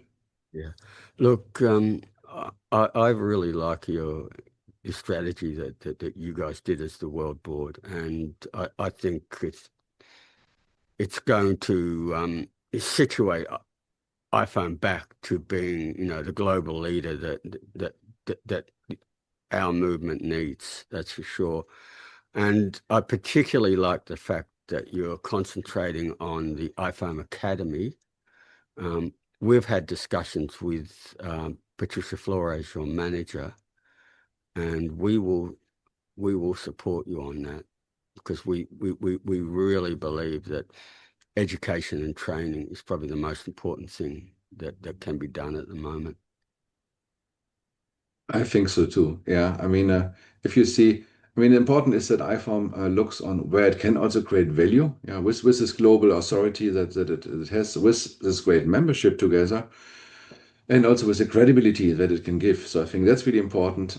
We don't want and need to, let's say, give training on things which people on the ground can already doing or can do better. But here that's of so high importance that we're doing this. But we also see from the feedback, actually, Naturland will work with IFORM and VOA together on a training in Vietnam for the academy, based on the German funding and some fundings Naturland has. So we will do a kind of leadership course then, I think, in next year. So that's a great example. And there are many, many other examples. But and also there's a demand. I mean, you always see if you do something and nobody demands it. So if donors have no interest or if members have no interest, then it's nothing. But the demand, I mean, there's a pile of things we could do is high. Of course, money is of course always a challenge for grassroots organization. I mean, we both know this, yeah. But yeah. So, but on the other hand, there are demands. There are people coming, donors coming, and are willing to give money for this. So this is the best proof that there is a need, and that's fantastic. And I think this is something where we clearly are on a growth path. Yeah, well, Marco, I just basically just want to really thank you for everything you've done for our sector. I think a lot of people, how can you say, there's people who are well known and their names are, bright lights. You're someone who's been a solid part of our sector for 30 years and done so much and still doing so much, so I just think it's people like you that keeps our sector going. You're not doing it for the money, you're not doing it for the fame and fortune, you're doing it because of your core belief, and that is really important. Yeah, thanks, Andre. That's true. And you normally don't think about it. You just do it because you have your core belief. I mean, I started in a pupil group to support, let's say, organic consumption as when I was, or actually rainforest protection. So something in your area might quite relevant. And then for the environmental movement to really drive and speak, actually in the beginning, when I was very little, I was so shy. I couldn't talk in front of people. And then because I wanted to change something, I had to learn. And that makes me now even enjoying it. So that was a kind of a personal transformation, but it was always in this purpose driven and really walking through different stations. But also then I think what people need if they have a good life to live and work, and particularly work in line with their own beliefs, with their purpose. That's everybody has perhaps a different purpose, but if you disconnect from them, that's the best recipe for an unhappy life. So I decided always to say, let's have a happy life and work for the deep purpose that I felt. And I think that's the same with you, because I always admired when you were going around as president, really transporting the political message. Yeah, I mean, I never know how you did it with your health, because you were everywhere. This was always a miracle, but it was so important also. And I think we should also celebrate more all we have so fantastic people in this movement, yeah, who've done so many work. They dedicated their lives. They didn't.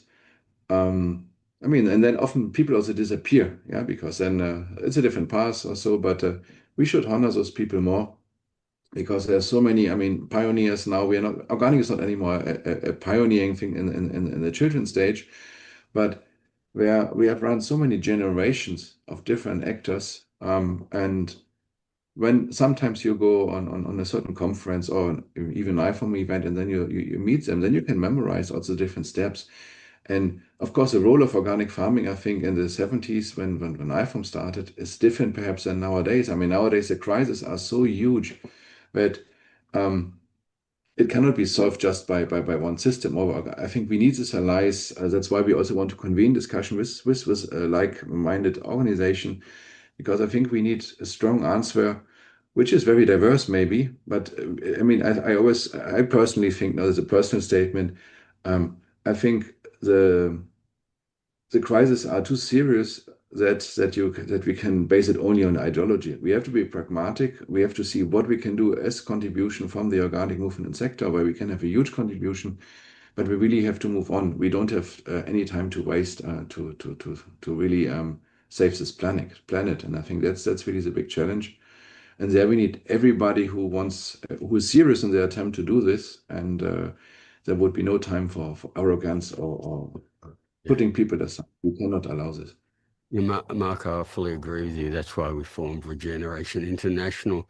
We wanted to build a movement of like-minded organizations, and that's exactly what we've done. You know, we've got 700 partners now in over 80 countries, and we've done that in 10 years.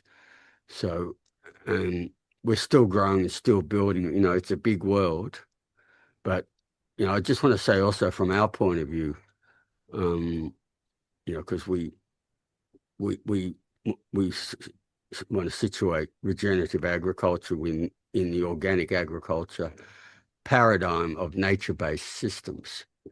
And so we will be working closely with iPhone. I just want to let you know that we're strong supporters of what you guys do. Yeah, and it's very, I mean, your, let's say, current organization is a good example how you contribute to the change, to the transformation, maybe where you can say we start taking everyone on board and showing a path, and hopefully many of them end up or get upgraded to organic. Let's say, the organic is never the end, it's a start. So that's really, really important, but also it shows really the focus of one of the basics idea of organic to really regenerate also the nature. I think that's really important because, of course, if you work with global markets, organic is always in the field of tension between ideal, for the people, ideal for the nature, and satisfying market needs. And of course, this is always the challenge of making compromise, maybe also on the wrong side. So I think it's really good to really focus also back what organic originally wants to do with the earth, also of course with the people, and getting this also honored by the market in the end. This is then the other big challenge. Yeah, well, I'm from this 1970s generation. That's when I started. Well, I just followed a mosquito, and that's not too good. We've had a bit of rain and in the tropics, so the Mozzies are extra friendly. So I just wanted to say I'm from that 1970s generation, and those ideals still mean a lot to me. But anyway, I think we'll close it off now while I get the mosquito. And Marco, it's just always wonderful catching up with you. I look forward, we'll catch up somewhere, sometime on the planet, and just keep up your good work. Ciao. Yes, we catch up before the 100th celebration of iPhone, right? I think that's a great idea. I'll take you on that. Okay. Ciao.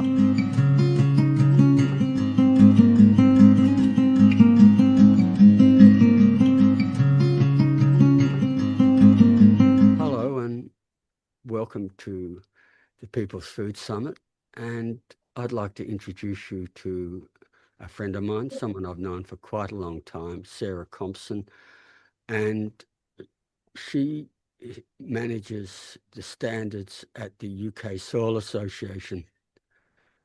For people who don't know about it, this is actually the world's oldest organic organization. And it started at a time before we used the word organic, when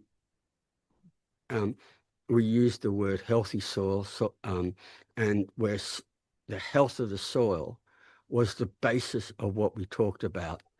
It wasn't until the 1940s when J.I. Rodale put out his magazine called Organic Farming and Gardening, and that went all around the English-speaking world.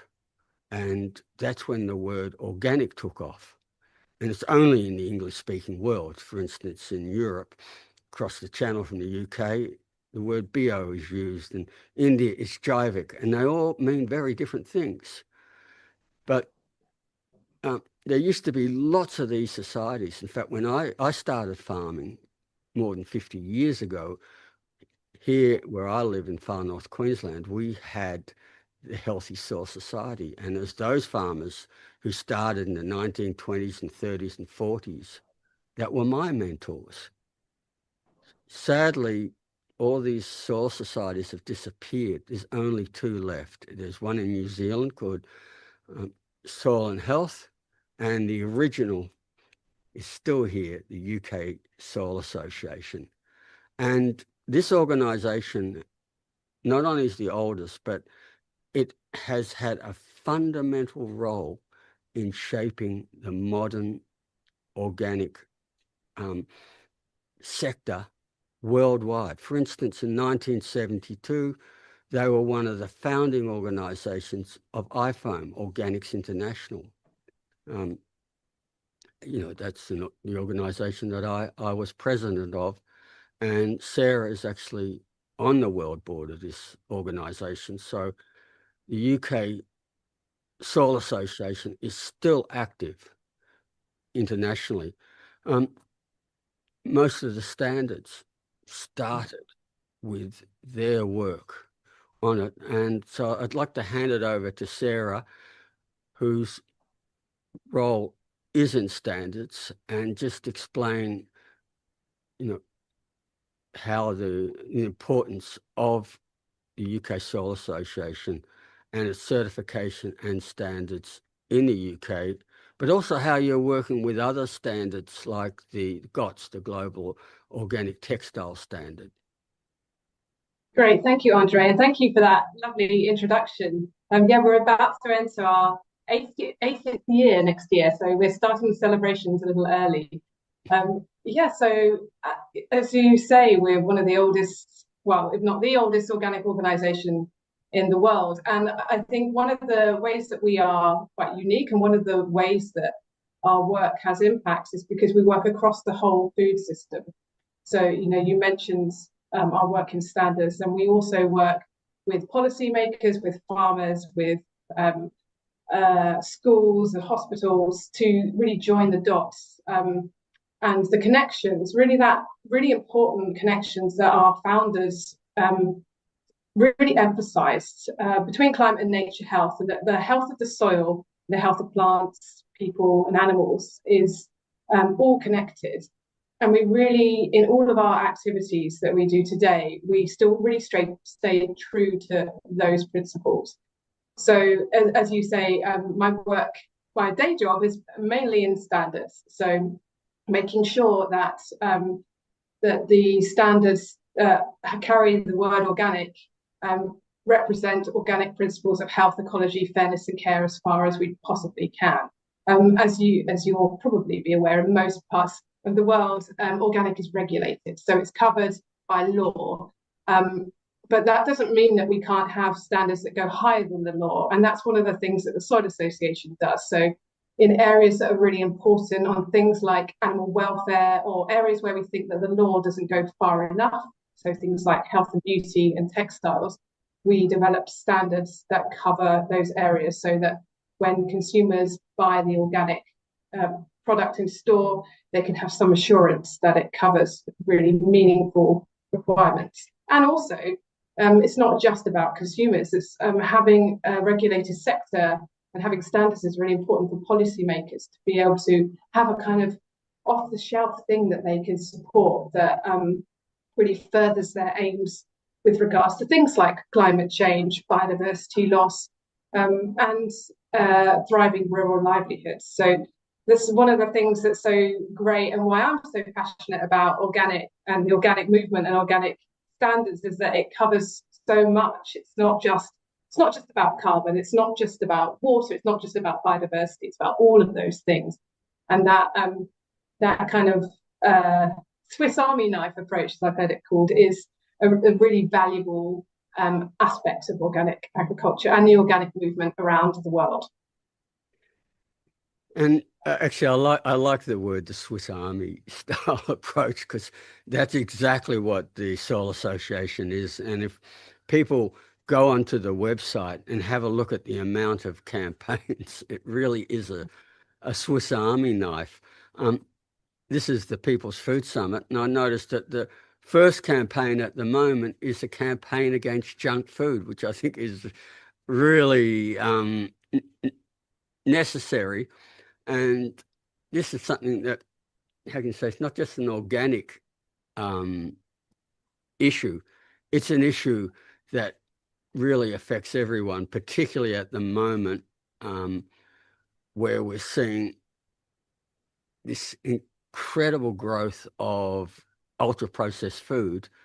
And unfortunately, the UK, like the USA and my country, the majority of people now are consuming this ultra-processed food, which is really, how you can say, empty calories. In fact, it's nothing but high energy calories, but empty of nutrition.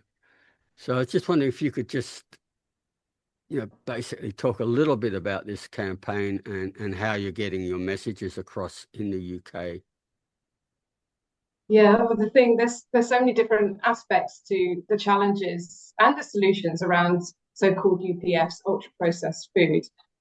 So one of the challenges is around how easy it is and how cheap UPFs are compared to healthy food. So we really looked at how the companies behind UPFs are having influence with policymakers and try to call some of that out, and also called on the government and retailers to do more to supply and provide healthy and sustainable food for people, especially children. So one of the it's not directly our UPF campaign, but it's kind of hand in hand with that.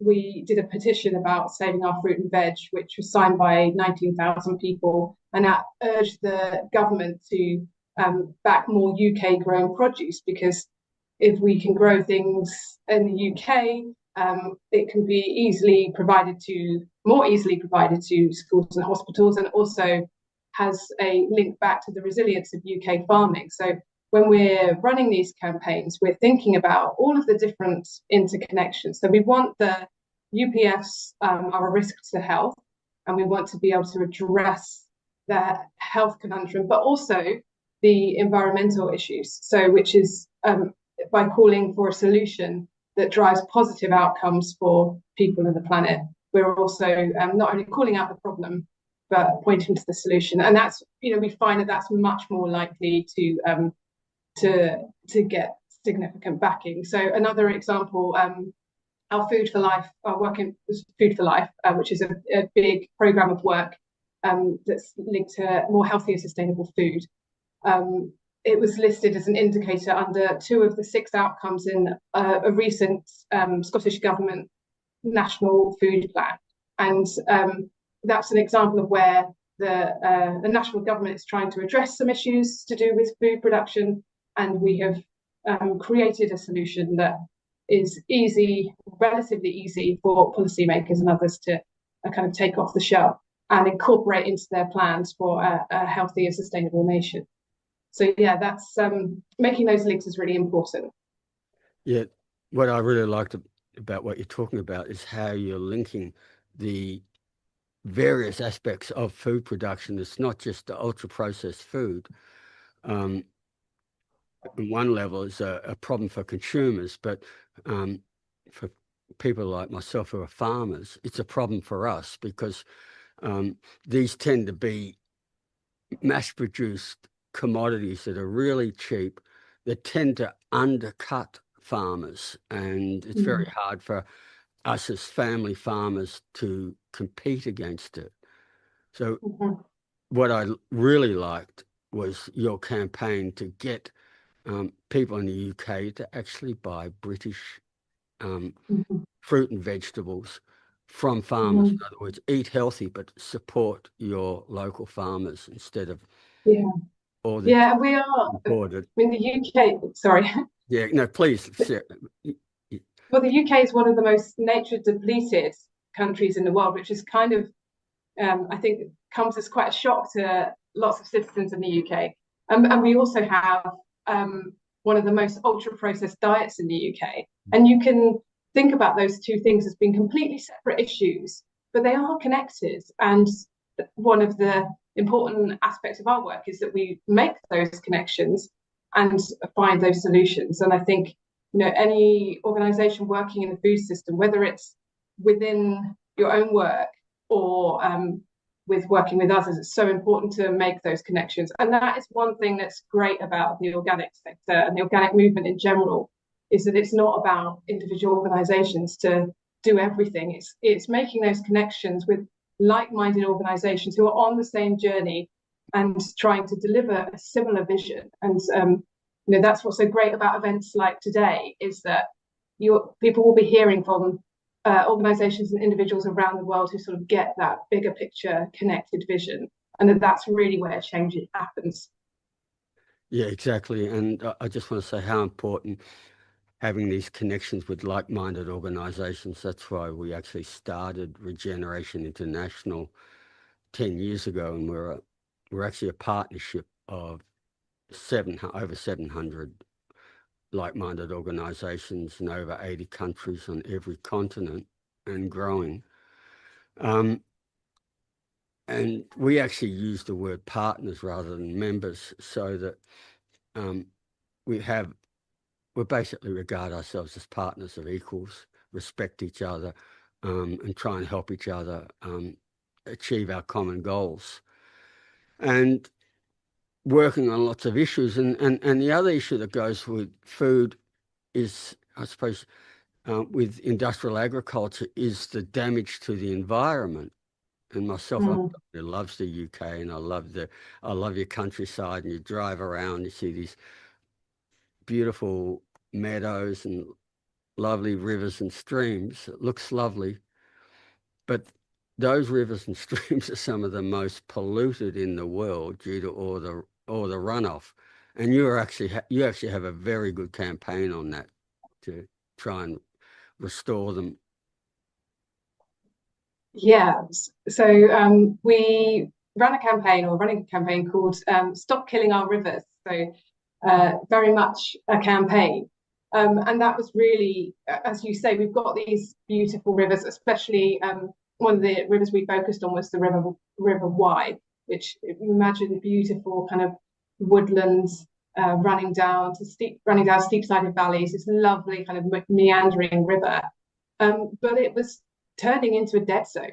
And one of the core reasons for that was that huge amounts of industrial chicken manure was running off into the river, and it wasn't being controlled or regulated anywhere near enough. And part of the issue is that it wasn't being looked at in a kind of landscape way. So you can think about individual farms having certain licensing, but you've got to think about these issues collectively. So we ran a campaign, and this is also another important aspect, is that through our work, we try and speak to people as both consumers and citizens. So through our work in organic, we give consumers a way of voting with their wallets. But through our work as citizens, we give a way of speaking to government and speaking to business through campaigns, things like petitions and writing to MPs, to ask for the world that people want. And so with our Stop Killing Rivers campaign, as a result of that, the High Court ruled that chicken manure can be classified as waste. And that means that new intensive chicken farms in Herefordshire, which is within the catchment, they have to have detailed plans now for the safe disposal of chicken waste. And that's one of the things that should help drive the lead to the end of this industrial scale pollution. And that's also I should say that the Stop Killing Our Rivers campaign is another example where it's important to work with other organizations, some brilliant organizations working on issues to do with river pollution, who are so important to collaborate with, because we have these shared aims and intentions, and it's by working together that we can drive real change. And it's always great with a campaign to be able to see, you've got this issue that is a problem. You can bring people with you to advocate for a solution, and then you can see some of those solutions driving through to policy change. That's really the holy grail. Yeah, the other thing I liked about your about the campaign is the Swiss Army knife style approach, or the connectedness, is also the campaign on reducing the numbers of industrial chicken production in the UK. I thought that was a really important issue to get across. So, because it's one thing is the manure, but I think with the issue of animal cruelty is a really important one when it comes to our systems and what we need to get across to consumers.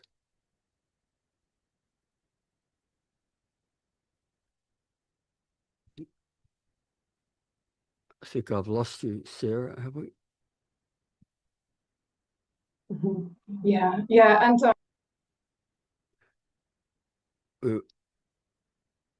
Sarah, hello. we had a little bit of trouble with the internet, but just I'll repeat the question again. That you had, along with the Rivers campaign, you also had the one of reducing the numbers of industrially produced chicken as a way of reducing the problem. And that also fits in very strongly with the whole idea of, I suppose you could say, reducing industrial factory farmed animals and the issue of animal cruelty as well. Yeah, absolutely. Yeah, and I think what is becoming more and more apparent is that in order to be able to feed a growing population sustainably, it's not just about how the food is produced, but also what we're eating. And like crudely, in the world today, about a third of food is wasted, a third goes to animal production, and a third is what's actually consumed. So we don't have a problem with feeding the world, we have a problem with our food system. And so making shifts in the kind of food and what's available and what's normal and how diet works is really important as well. And so, this kind of producing more and more industrial chicken is not going to solve the climate crisis. It's not going to stop biodiversity collapse. And in fact, for the UK, a lot of what we're doing there is offshoring a lot of our problems. So, the animal feed for that huge scale industrial chicken production is coming from the Amazon. It's coming from other parts of the world. And it's, we've got a moral obligation not to just offshore all the damage to different parts of the world. The UK has a history of behaving in that way, and it's got to stop. And so part of a sustainable agroecological future is about producing more locally, more appropriate food, and having less but better meat in our diets. Look, yeah, what you're saying is really important there, and we'll just touch on the issue of where the food comes from. Most of the deforestation in the Mato Grosso, and then now going into the Amazon, Latin America, is to make GMO soy and GMO corn, and that goes in big boats to Europe, not just the UK, but also to China, and it goes into the factories.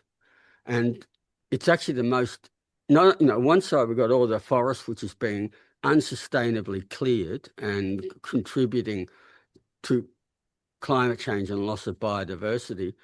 But the other side of it is that for every 10 kilograms, 10 pounds of plant protein, we produce 1 kilogram or 1 pound of animal protein. It is completely unsustainable. It's a complete waste of food. It's on every level, there is no justification for it. The only justification is it makes a few corporations trillions.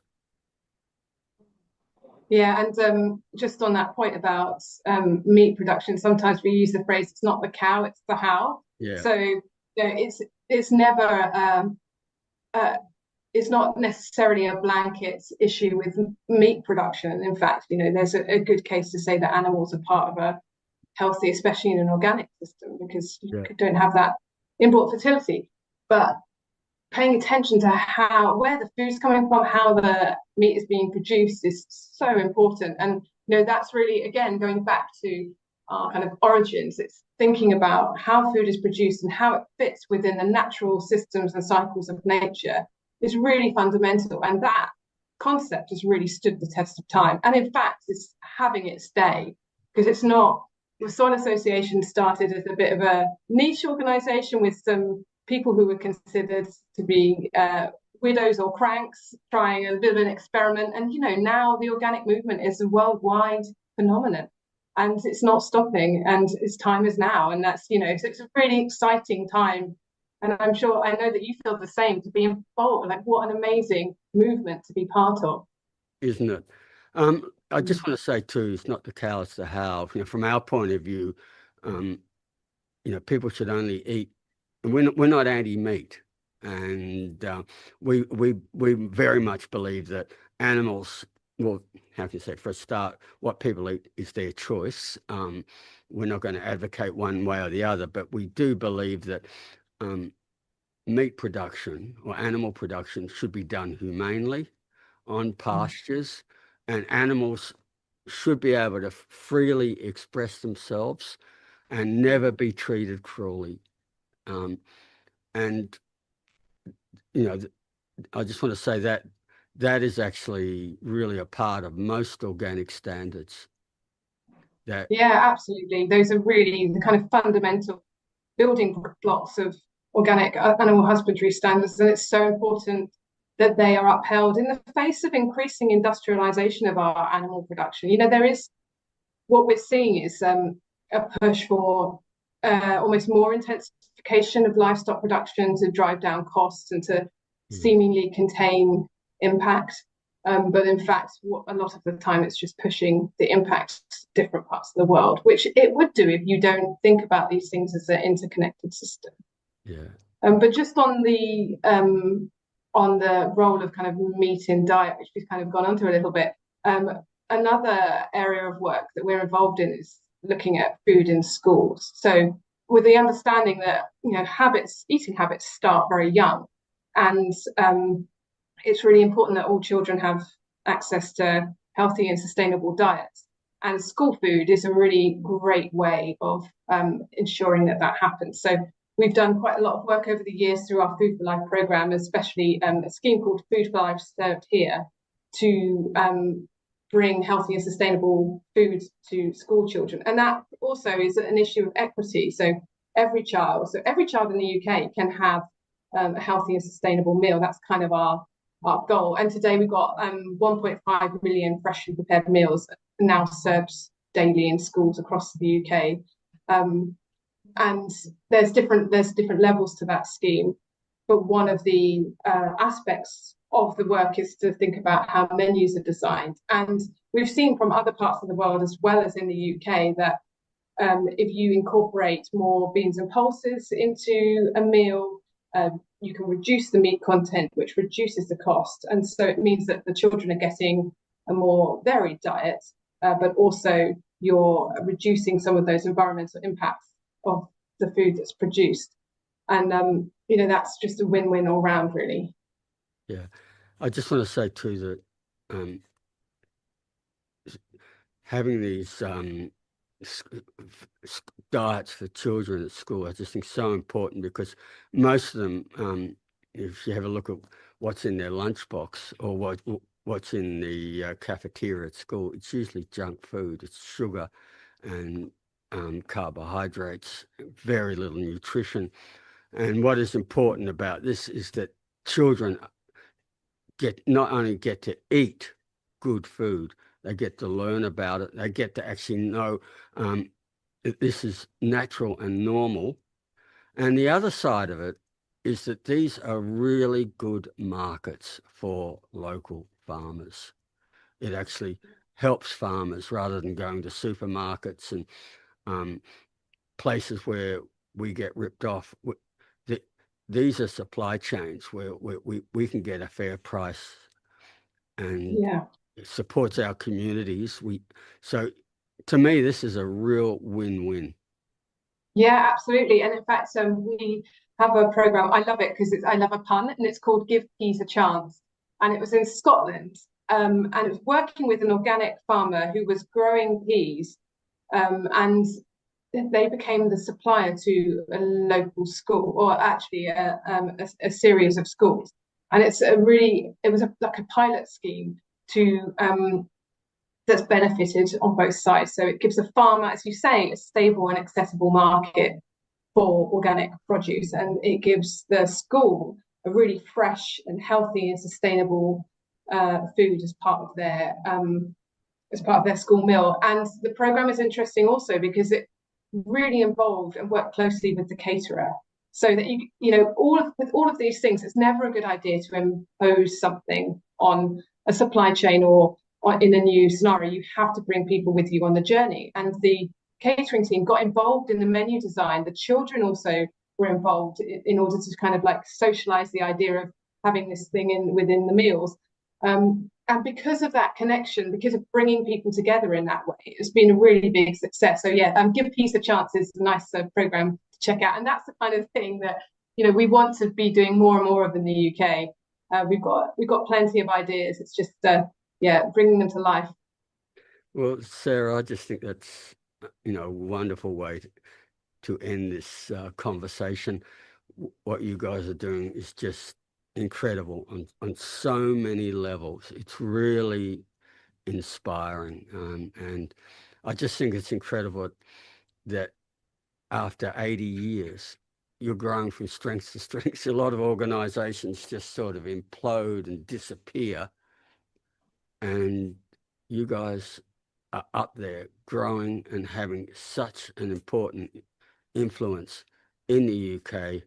And I really hope that the people who are watching this go online and Google the UK Soil Association and just see the myriad of incredible things you're going. So thank you, Sarah. Great. Thank you very much, Andre. Yeah, we'll be very happy to speak to anyone who's interested in supporting our work or working with us on some of these projects. So yeah, thank you. It's been a real pleasure to talk to you, and really nice to be able to talk about the work that we're doing. And wishing you all the very best. You too. The pleasure's mine. Ciao.